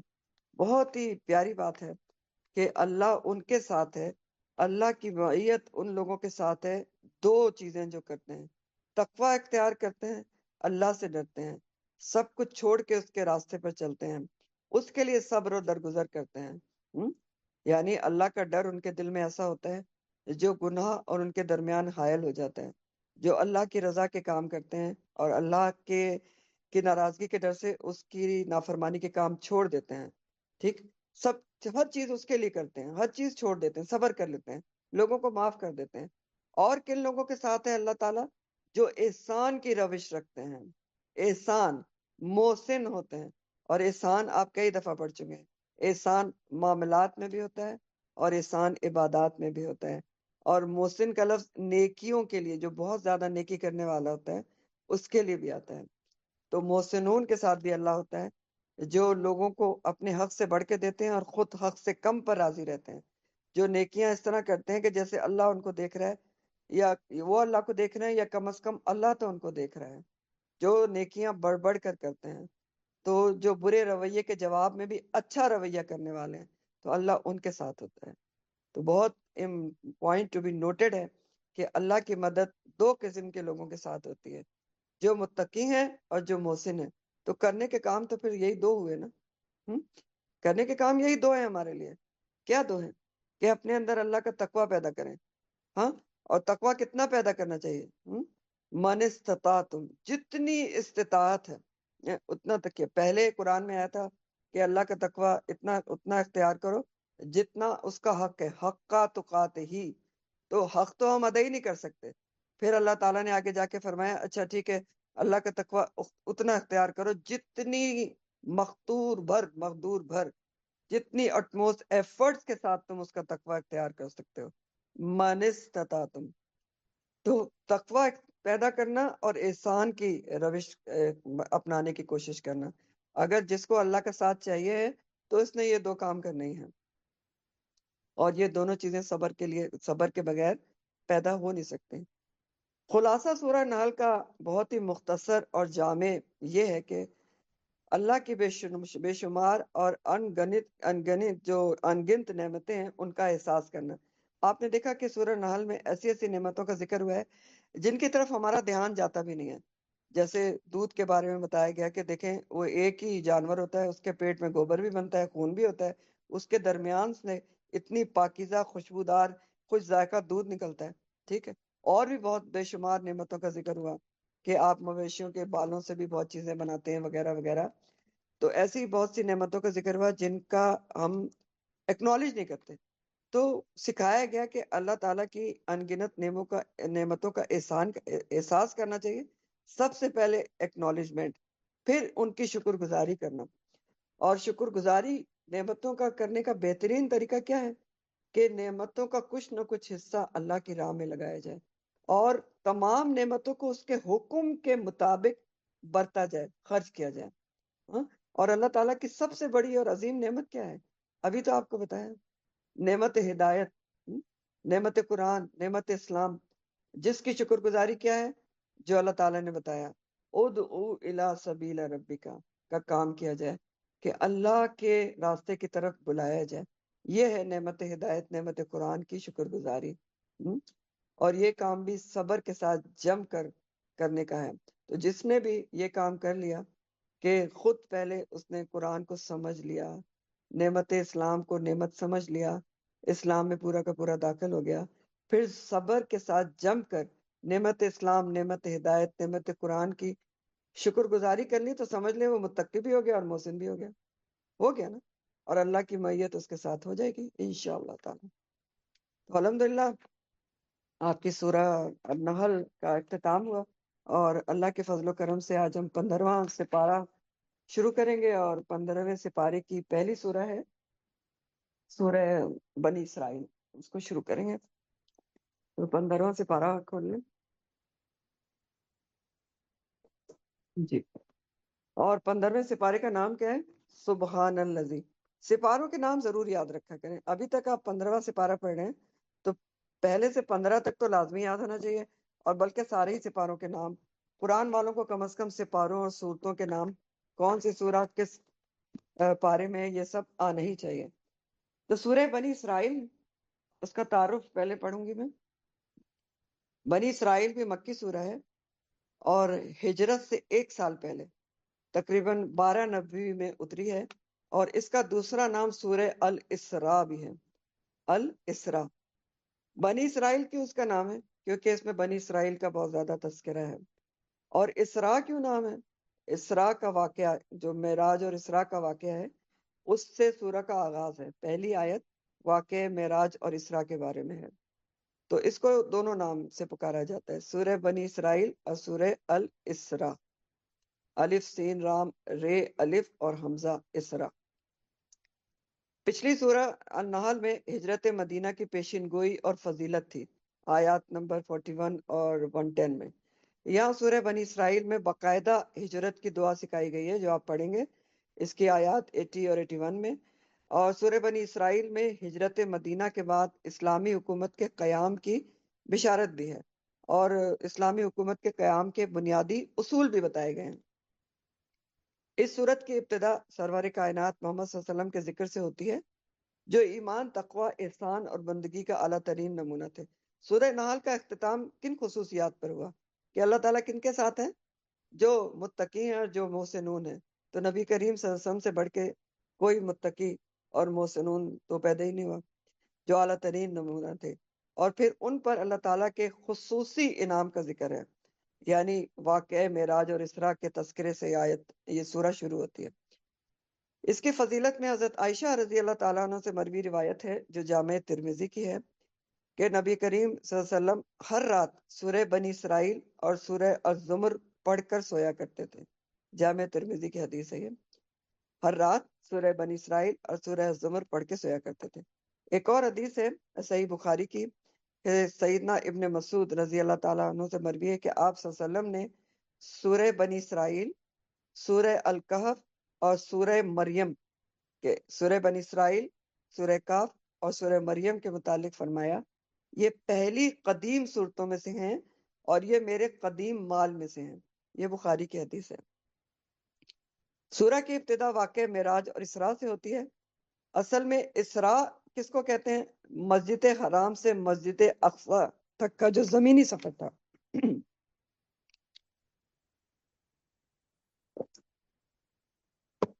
آپ کا جو سفر تھا معراج کا، وہ 2 پورشنز پہ مبنی تھا. ایک پہلے کیا اسراء کہلاتا ہے، پہلا پورشن، جب مسجد حرام سے آپ مسجد اقصی تک کے گئے تھے، جو زمینی سفر تھا. پھر معراج مسجد اقصی سے آسمانوں تک کا سفر، یعنی آسمانی سفر. تو تقریباً 28 یا سمجھ لیں بعض جگہ لکھا ہے 30 یا 32 صحابہ کرام اجمعین نے اس واقعے کو، یعنی واقعہ معراج اور اسراء کو تواتر کے ساتھ روایت کیا ہے. تواتر کا مطلب کیا ہوتا ہے؟ آپ اکثر پڑھتے ہیں نا کہ تواتر کے ساتھ روایت کیا ہے. تواتر کے معنی ہوتے ہیں یعنی راویوں کی اتنی بڑی تعداد کا روایت کو بیان کرنا کہ جن کا جھوٹ پر اکٹھا ہونا ناممکن ہو. تو واقعہ معراج کو بھی اتنا زیادہ راویوں نے بیان کیا ہے کہ اس کو جھوٹ کہا ہی نہیں جا سکتا، تواتر کے ساتھ. اور پھر قرآن میں آپ کے سامنے ابھی اللہ تعالیٰ بتائیں گے، اسی کا ذکر کریں گے. تو واقعہ معراج کے موقع پر نبی کریم صلی اللہ علیہ وسلم کو 5 نمازوں کا تحفہ ملا تھا، جو ثواب میں 50 نمازوں کے برابر ہیں. سورہ البقرہ کی آخری 2 آیات عطا کی گئی تھیں. اور ایک اور روایت میں آتا ہے کہ جو مسلمان مومن شرک نہیں کرے گا، اس کی مغفرت کا وعدہ کیا گیا. تمام انبیاء کی امامت کا تحفہ ملا، اور آسمانوں پر بڑے بڑے انبیاء سے آپ کی ملاقات ہوئی، مختلف آسمانوں پر. اور آپ صلی اللہ علیہ وسلم کو جنت اور دوزخ کا باقاعدہ مشاہدہ کرایا گیا. ابراہیم علیہ السلام کا آپ کی امت کو سلام و پیام کا بھی معراج کے موقع پر ذکر ہوا تھا کہ انہوں نے آپ کی امت کو سلام بھیجا تھا. اور سدرۃ المنتہا سے آگے جانے کا شرف آپ کو حاصل ہوا. سدرۃ المنتہا کیا ہے؟ سدرا کا مطلب ہوتا ہے بیری کا درخت، اور المنتہا جو ہے انتہا سے ہے، یعنی ایک بیری کا درخت ہے 7ویں آسمان پر، جس سے آگے جبرائیل علیہ السلام کو بھی جانا منع ہے، تو آپ کو اس سے بھی آگے جانے کا شرف حاصل ہوا۔ تو یہ سب اعزازات سفر اسراء و معراج میں نصیب ہوئے۔ تو یہ تعارف تھا۔ اب ہم شروع کرتے ہیں سورہ بنی اسرائیل، یہ سورہ الاسراء۔ بسم اللہ الرحمن الرحیم۔ سبحان الذی، سبحانہ پاک ہے، الذی وہ ذات، اسرا جو رات کو لے گیا، بے عبدہ اپنے بندے کو، لیلن رات کے ایک حصے میں، من المسجد الحرامی مسجد حرام سے، الی المسجد الاقصی مسجد اقصی کے، الذی وہ جو، بارکنا برکت دی ہم نے، حولہ اس کے ارد گرد کو، لنریہ تاکہ ہم دکھائیں اسے، من آیاتنا اپنی نشانیوں میں سے، انہ بے شک وہ، ہوا وہی، السمیع بہت سننے والا، البصیر خوب دیکھنے والا ہے۔ یہ جو الفاظ ہیں یہ انشاءاللہ یہ آپ کو ساتھ ہی میں بتاتے ہوں، بیچ میں ہی سب الفاظ آ جائیں گے، اور انشاءاللہ چلیں رواں ترجمہ دیکھ لیں۔ پاک ہے وہ ذات، یعنی پاک ہے وہ اللہ، جو اپنے بندے کو رات کے ایک حصے میں مسجد حرام سے مسجد اقصی تک لے گیا، جس کے ارد گرد کو ہم نے برکت دی ہے، تاکہ ہم اسے اپنی کچھ نشانیاں دکھائیں، بے شک وہی خوب سننے والا اور خوب دیکھنے والا ہے۔ تو پاک ہے وہ اللہ جو اپنے بندے کو رات کے ایک حصے میں کہاں سے کہاں لے گیا؟ مسجد حرام سے مسجد اقصی تک لے گیا۔ اور مسجد اقصی کے بارے میں کہا گیا ہے کہ بارکنا حولہ، برکت دی ہے ہم نے اس کے ارد گرد کو۔ حولہ کا لفظ، حول کے مطلب ہوتا ہے ارد گرد، ٹھیک ہے، ارد گرد کو برکت دی ہے۔ اور اسرا کے لفظ کو ذرا سے دیکھ لیں، سرا یسری، اور اسرا کا مطلب ہوتا ہے رات کو سفر کرنا، ٹھیک ہے، خاص طور پر۔ تو اسرا کے لفظ میں بھی کیا معنی آتا ہے؟ کہ وہ رات کو لے گیا، ٹھیک ہے، اسرا رات کو لے گیا۔ تو سبحان الذی پاک ہے وہ ذات، سبحان کا جو لفظ ہے اس کا روٹ سین بے ہا ہے، سبحا۔ سبحا کا معنی ہوتا ہے ہوا یا پانی میں تیزی سے تیرنا، یا تیزی سے ہوا یا پانی میں سے گزر جانا، یہ سبحا کا معنی ہوتا ہے۔ پھر یہ لفظ عبادت میں تیزی اور ہر طرح کے اچھے کاموں کے لیے استعمال ہونے لگا، جیسے اسی روٹ سے سبحا اور تسبیح کا لفظ ہے۔ تو تسبیح کے معنی کیا ہوتے ہیں؟ عبادت کرنا، عبادت میں تیزی کرنا، اللہ کی پاکی بیان کرنا۔ تو سبحان جو ہے وہ سبحا سے مصدر ہے، اور اس کا معنی ہوتا ہے پاک کرنا یا پاک ہونا، پاکی بیان کرنا، مصدر ہے نا۔ تو سبحان الذی کا مطلب کیا ہوا؟ پاک ہے اللہ تعالیٰ ہر کمزوری سے، ہر عیب سے، ہر نقص سے پاک ہے، مقدس ہے۔ تو سبحان الذی کے جو الفاظ لائے گئے ہیں یہاں پر، یہ بہت معنی خیز ہے، بہت حکمت کے تحت لائے گئے ہیں۔ تو یہ صرف الفاظ ہی ظاہر کر رہے ہیں کہ آپ صلی اللہ علیہ وسلم کا جو سفر تھا معراج کا، وہ صرف روحانی یا کشفی یا خواب میں نہیں تھا، بلکہ روح اور جسم کے ساتھ آپ کو لے جایا گیا تھا۔ ورنہ ان الفاظ کی کیا ضرورت تھی کہ اللہ تعالیٰ کے لیے، اللہ کے قدرت کو بیان کرنے کے لیے سبحان الذی کے الفاظ آتے، ٹھیک ہے نا۔ تو یہ الفاظ ہی ظاہر کر رہے ہیں کہ آپ صلی اللہ علیہ وسلم کا سفر جسمانی اور روحانی دونوں تھا، کہ پاک ہے وہ ذات، بہت بڑی ہے، مقدس ہے، ہر عیب سے پاک ہے، وہ سب کچھ کر سکتا ہے، ٹھیک۔ تو سبحان پاک ہے وہ ذات جو، جس نے کیا کیا؟ الذی اسرا جو راتوں رات لے گیا، بعبدہ اپنے بندے کو۔ بندے سے مراد کون ہے یہاں پر؟ نبی کریم صلی اللہ علیہ وسلم ہے۔ اور دوسری بات یہاں پھر سمجھنے کی کیا ہے کہ عبد جو ہوتا ہے بندہ، وہ جسم اور روح دونوں چیزیں اس میں آتی ہیں نا۔ اکیلی روح کو تو آپ عبد نہیں کہہ سکتے نا، یہ کہہ سکتے ہیں؟ نہیں کہہ سکتے نا، کہ آپ روحانی طور پہ کہتے ہیں؟ نہیں، اللہ تعالیٰ کہہ رہے ہیں بعبدہ ہی، عبد انسان کو، بندے کو کہتے ہیں۔ تو بندے میں جسم اور روح دونوں چیزیں آتی ہیں۔ تو یہاں پھر پروف مل رہا ہے کہ آپ جو ہیں جسم اور روح سمیت معراج پر تشریف لے گئے تھے۔ یہ لفظ بتا رہا ہے کہ نبی کریم صلی اللہ علیہ وسلم بنفس نفیس رات کے وقت ایک سفر پر روانہ ہوئے۔ اور لیلن کا جو لفظ آیا ہے وہ وقت کی قلت کی طرف اشارہ ہے، کہ رات کے تھوڑے سے حصے میں، یعنی اسرا کہہ دیا گیا تو لیلن کی ضرورت نہیں تھی، لیکن لیلن کا لفظ کیوں آیا ہے؟ قلت کی طرف اشارہ ہے کہ پوری رات بھی نہیں لگی تھی، تھوڑی رات کے حصے میں آپ کو یہ سفر کرایا گیا۔ اور مسجد حرام سے مراد کون سی جگہ ہے؟ جہاں خانہ کعبہ ہے اور اس کے ارد گرد کا علاقہ جہاں کی حرمت ہے، جہاں کسی بھی مخلوق کو تکلیف دینا حرام ہے۔ روایات میں آتا ہے کہ آپ صلی اللہ علیہ وسلم جب معراج پہ گئے ہیں تو اس وقت مسجد حرام میں تھے یا حتیم میں موجود تھے۔ بہرحال اس میں اختلافات ہیں، لیکن زیادہ راجح رائے یہی ہے کہ آپ مسجد حرام میں موجود تھے، کیونکہ اللہ تعالیٰ کہہ رہے ہیں کہ آپ کو مسجد حرام سے آپ لے کر گئے مسجد اقصی تک۔ تو مسجد حرام سے آپ کے سفر اسراء کا آغاز ہوا۔ کہاں کے لیے؟ الی مسجد الاقصی۔ مسجد اقصی کہاں پر ہے؟ اس میں بیت المقدس فلسطین میں ہے۔ اقصی کا جو لفظ ہے اس کا روٹ قاف صاد اور واو ہے۔ قصون کا مطلب ہوتا ہے دور ہونا، اور قصون سے یہ اسم تفضیل ہے، اقصی فولا کے وزن پہ، یعنی نہایت دور۔ کیونکہ مسجد اقصی مسجد حرام سے بہت دور تھی تو اس لیے اس کو یہ نام دیا گیا تھا۔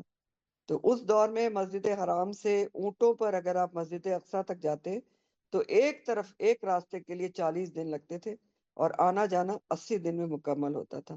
لیکن اللہ تعالیٰ نے جو سبحان الذی ہے، اس نے رات کے کچھ حصے میں یہ سفر آپ کو کروا دیا۔ تو مسجد اقصی کو پہلے ہیکل سلیمانی کہا جاتا تھا، سلیمان علیہ السلام نے اس کی تعمیر کروائی تھی۔ حضرت عمر رضی اللہ تعالیٰ عنہ کے زمانے میں اس کو مسجد اقصی کا نام دیا گیا۔ تو آپ کا سفر اسراء مسجد حرام سے مسجد اقصی تک کا تھا۔ یہ آنا جانا اللہ تعالیٰ نے رات کے ایک حصے میں کروایا۔ اور مسجد اقصی کی کیا خوبی بتائی جا رہی ہے؟ الذی بارکنا حولہ، وہ جس کے ارد گرد کو ہم نے برکت دی ہے۔ تو مسجد اقصی وہ مسجد ہے جس کے آس پاس کا علاقہ کیا ہے؟ برکت والا ہے۔ اور آس پاس کا علاقہ کون سا ہے؟ شام و فلسطین کی سرزمین مراد ہے۔ تو یہ علاقہ برکت والا کیسے ہے؟ مادی اعتبار سے بھی خوب پیداوار اور غلہ وغیرہ ہوتا ہے، زرخیز ہے، موسم بہت اچھا ہے، اور پھر دینی اعتبار سے بھی برکت والا ہے، بہت بابرکت ہے، کیونکہ بہت سے انبیاء وہاں پیدا ہوئے ہیں اس سرزمین پر، اور مدفون بھی ہیں وہاں پر۔ اور اس سفر کا مقصد اللہ تعالیٰ کیا بتا رہے ہیں کہ اللہ تعالیٰ کیوں آپ کو لے کے گئے اسراء اور معراج پر؟ مقصد یہ تھا کہ لنوری یہو، تاکہ ہم دکھائیں اسے، رائی سے ہے، لام جو ہے تاکہ کی ہے، اور نون ہم کے لیے ہے، اور رائی دیکھنے کے لیے ہوتا ہے، تاکہ ہم دکھائیں اسے من آیاتنا، اپنی نشانیوں میں سے، تاکہ ہم اپنے بندے کو اپنی نشانیاں دکھائیں۔ تو اللہ تعالیٰ نبی کریم صلی اللہ علیہ وسلم کو عجائبات قدرت دکھانا چاہتے تھے۔ تو ایک رات میں دو سفر ہوئے، اسراء مکہ سے بیت المقدس تک، اور معراج پھر کہاں سے ہوا؟ بیت المقدس سے عالم بالا تک جانا۔ معراج کا لفظ بھی ارجا یا رجو سے ہے، اوپر چڑھنا۔ تو اسراء کا ذکر یہاں پر ہے، جو پہلا سفر تھا مسجد حرام سے مسجد اقصی تک، اور معراج کا جو اوپر آسمانی سفر تھا اس کا ذکر سورہ نجم میں پڑھیں گے آپ۔ سورہ نجم آیات 9 سے 18 تک میں اس کا معراج کا ذکر ہے۔ تو اسراء اور معراج کے وقت میں، بہرحال قرآن میں یہ دو جگہ پر ذکر ہے، اور بے شمار احادیث میں یہ معراج اسراء اور کا واقعہ مذکور ہے۔ معراج کے وقت میں اختلاف ہے کہ کب ہوا تھا، کس سال میں ہوا تھا۔ ایک قول یہ ہے کہ جس سال آپ کی بعثت ہوئی تھی اسی سال یہ واقعہ ہوا۔ ایک یہ ہے کہ 5 نبوت میں ہوا، اور ایک قول یہ ہے کہ 10 نبوت میں، یا 12 یا 13، یعنی آخری جو سال تھا ہجرت سے پہلے، اس میں یہ واقعہ ہوا تھا۔ اس سفر کے لیے جبرائیل علیہ السلام براق لے کر آئے تھے، جو ایک جانور تھا جو گدھے سے چھوٹا اور خچر سے بڑا، برق رفتار جانور تھا، بہت تیز رفتار تھا۔ لے جانے سے پہلے آپ کا سینہ مبارک جبرائیل علیہ السلام نے چاک کیا اور آب زمزم سے دھویا اور حکمت اور ایمان سے بھرا۔ اس کا حوالہ صحیح بخاری کی حدیث ہے، ٹھیک ہے، صحیح بخاری کی حدیث سے یہ آپ کو میں نے بتایا ہے۔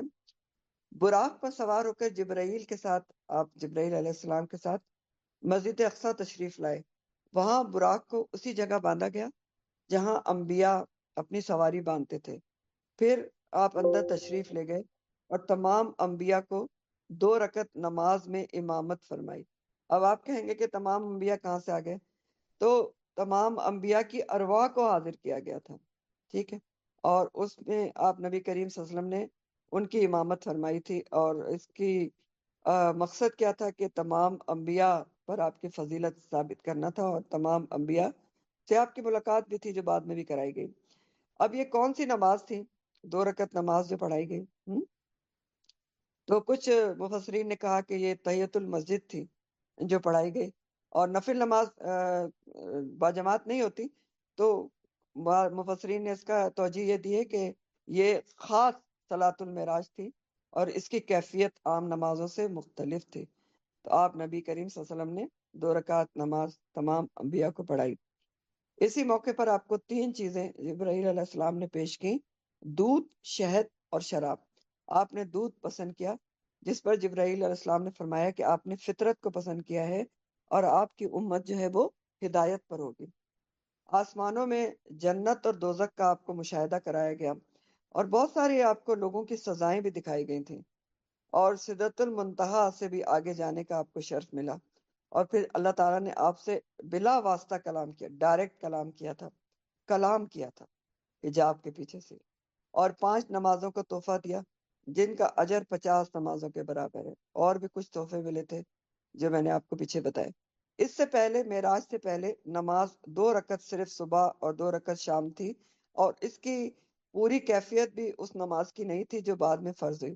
جب 5 نمازیں فرض ہو گئی تھیں تو اگلے دن جبرائیل علیہ السلام نے پوری نمازوں کا طریقہ اور وضو کا طریقہ آپ کو سکھایا تھا، ڈیمو دی تھی۔ اور پھر اگلی صبح جب آپ صلی اللہ علیہ وسلم نے اسراء و معراج کا واقعہ لوگوں کو سنایا تو سب سے پہلے تصدیق کرنے والے حضرت ابو بکر صدیق تھے، اس لیے ان کا لقب بھی صدیق پڑ گیا۔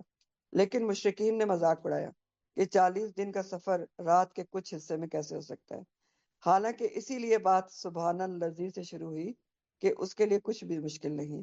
سبحان الذی کے الفاظ ہی اللہ تعالیٰ کی عظیم قدرت کا پرزور اظہار کرتے ہیں کہ اللہ نے جس انسان کو اتنی عقل دے دی ہے کہ آپ دیکھتے ہیں کہ آج 40 دن کا سفر، جو زمینی سفر ہے وہ 1 ڈیڑھ گھنٹے میں آپ طے کر لیتے ہیں۔ آپ دیکھتے ہیں کہ سورج کی روشنی کتنی تیز اسپیڈ سے زمین تک آتی ہے، آپ دیکھتے ہیں کہ بجلی کی رفتار کیا ہے، تو کیا وہ اللہ اپنے بندے کو راتوں رات نہیں لے جا سکتا؟ تو بہرحال مشرکین تھے، تو انہوں نے سمجھنے کے باوجود انکار کیا۔ پھر آپ صلی اللہ علیہ وسلم نے بیت المقدس کے متعلق بتایا تو کچھ لوگوں نے جو بیت المقدس کا سفر کرتے رہتے تھے آپ سے بہت سے سوال کیے، اور ایسے سوال پوچھے کہ جو آپ کے لیے بہت مشکل تھے۔ یعنی ایک قافلے کے بارے میں پوچھا جو ملک شام سے آ رہا تھا، تو اب ظاہر ہے آپ گئے تھے تو آپ نے کوئی راستے میں اتنا توجہ تو نہیں دی تھی کہ قافلہ کہاں سے آ رہا ہے اور کہاں جا رہا ہے۔ تو اللہ تعالیٰ نے کیا کیا؟ پھر اللہ تعالیٰ نے تمام پردے ہٹا دیے، آپ حتیم میں کھڑے تھے اور سامنے مسجد اقصی کو دیکھ رہے تھے، آپ کو سامنے فلم کی طرح چلا دیا گیا، دکھا دیا گیا کہ قافلہ کیسے آ رہا ہے۔ انہوں نے پوچھا تھا کون سا اونٹ آگے ہے، فلانا فلانا، تو آپ نے بالکل تفصیل سے تمام سوالات کے جواب دیتے گئے۔ سیدنا جابر بن عبداللہ سے روایت ہے، وہ کہتے ہیں کہ میں نے نبی کریم صلی اللہ علیہ وسلم سے سنا، آپ نے فرمایا کہ جب قریش نے مجھے جھٹلایا تو میں کعبہ کے مقام ہجر یعنی حتیم میں کھڑا تھا، اور میرے سامنے پورا بیت المقدس کر دیا گیا۔ یہ بھی صحیح بخاری کی حدیث کا ریفرنس ہے اس کا۔ قافلے کے متعلق بھی سوالات کیے گئے، آپ نے جواب دیے، وہ انکار نہ کر سکے، لیکن پھر بھی وہ ظالم کفر پر ڈٹے رہے۔ تو اللہ تعالیٰ نے آپ کو کیوں بلایا تھا معراج پر؟ لِنُرِیَہُ آیاتہ، تاکہ اپنی نشانیاں دکھائیں، قدرت دکھانے کے لیے سفر کروایا تھا۔ سورہ الانعام میں ابراہیم علیہ السلام کے متعلق بھی آتا ہے کہ وَكَذَلِكَ نُرِي إِبْرَاهِيمَ مَلُوكُوتَ السَّمَاوَاتِ وَالْأَرْضِ وَلِيَكُونَ مِنَ الْمُوقِنِينَ، اور اسی طرح ہم ابراہیم علیہ السلام کو آسمان اور زمین کی بادشاہی دکھاتے تھے تاکہ وہ یقین کرنے والوں میں سے ہو جائے۔ سورہ الانعام آیت نمبر 75 ہے۔ موسیٰ علیہ السلام سے بھی اللہ تعالیٰ نے فرمایا تھا لِنُرِيَكَ مِنْ آیَاتِنَا الْكُبْرَى، تاکہ ہم تجھے اپنی کچھ بڑی بڑی نشانیاں دکھائیں۔ سورہ طٰہٰ آیت نمبر 23۔ تو انبیاء کے بارے میں اللہ تعالیٰ کی یہی طریقہ اور سنت ہے کہ وہ انہیں اپنے قدرت کے عجائبات دکھاتا ہے۔ تو اسراء اور معراج کا مقصد بھی نبی کریم صلی اللہ علیہ وسلم کو ملکوت السماوات والارض دکھانا تھا، جیسے ابراہیم علیہ السلام کو بھی مشاہدہ کروایا گیا تھا اور انبیاء کو بھی کروایا گیا۔ اور کیوں کروایا جاتا ہے ملکوت السماوات والارض کا مشاہدہ؟ آپ صلی اللہ علیہ وسلم کو کیوں آسمانوں کو جنت دوزخ دکھائی گئی؟ کیوں مختلف لوگوں کی سزائیں دکھائی گئیں؟ تاکہ آپ پورے وثوق سے، پورے یقین کے ساتھ ان غیب کی چیزوں کی طرف لوگوں کو دعوت دے سکیں جن کو آپ اپنی آنکھوں سے دیکھ چکے ہیں۔ عین الیقین حاصل ہو گیا تھا، ٹھیک ہے۔ تو معراج کے بارے میں آگے حدیث ہے جو بہت تفصیلی ہے، تو وہاں سے انشاءاللہ اگلی دفعہ ہم تفسیر لیں گے۔ آج آپ کی پوری نہیں ہو پائے گی تو یہاں تک رکھتے ہوں، انشاءاللہ آگے پھر اگلی دفعہ پڑھیں گے۔ وآخر دعوانا ان الحمدللہ رب العالمین۔ اچھا، جانے سے پہلے آپ کو میں بتا دوں کہ نیکسٹ ویک جو ہے آپ کی چھٹی ہے، بدھ اور جمعرات کو، کیونکہ آگے جو ہے وہ عید الاضحیٰ ہے، اور اس کے بعد آپ کی کلاسز ریزیوم ہوں گی 11 تاریخ کو، 11 جون کو، ایسا ہی ہے عائشہ؟ جی میم، 11 جون کو انشاءاللہ انشاءاللہ۔ تعالیٰ آپ کی کلاسز ریزیوم ہو جائیں گی اور آپ واقعہ معراج پڑھیں گے، اس لیے اپنی حاضری کو یقینی بنائیے گا انشاءاللہ تعالیٰ۔ اور پیشگی عید الاضحیٰ مبارک ہو، اللہ عشرہ ذی الحج اس کا سے بہت سارے ہم سب لوگوں کو بہت اچھی طرح فائدہ اٹھانے کا اللہ تعالیٰ توفیق اور توفیق دے، اور استطاعت دے، اور ہمت دے، اور طاقت دے، اور صحت دے کہ ہم پورا فائدہ اٹھا سکیں۔ وآخر آمین۔ دعوانا الحمد للہ رب العالمین۔ سبحانک اللہم وبحمدک، نشہد ان لا الہ الا انت، نستغفرک ونتوب الیک۔ سبحان ربک رب العزت عما یصفون، وسلام علی المرسلین، والحمد للہ رب العالمین۔ ربنا تقبل منا انک انت السمیع العلیم، وتب علینا انک انت التواب الرحیم۔ آمین یا رب العالمین۔ السلام علیکم ورحمۃ اللہ وبرکاتہ۔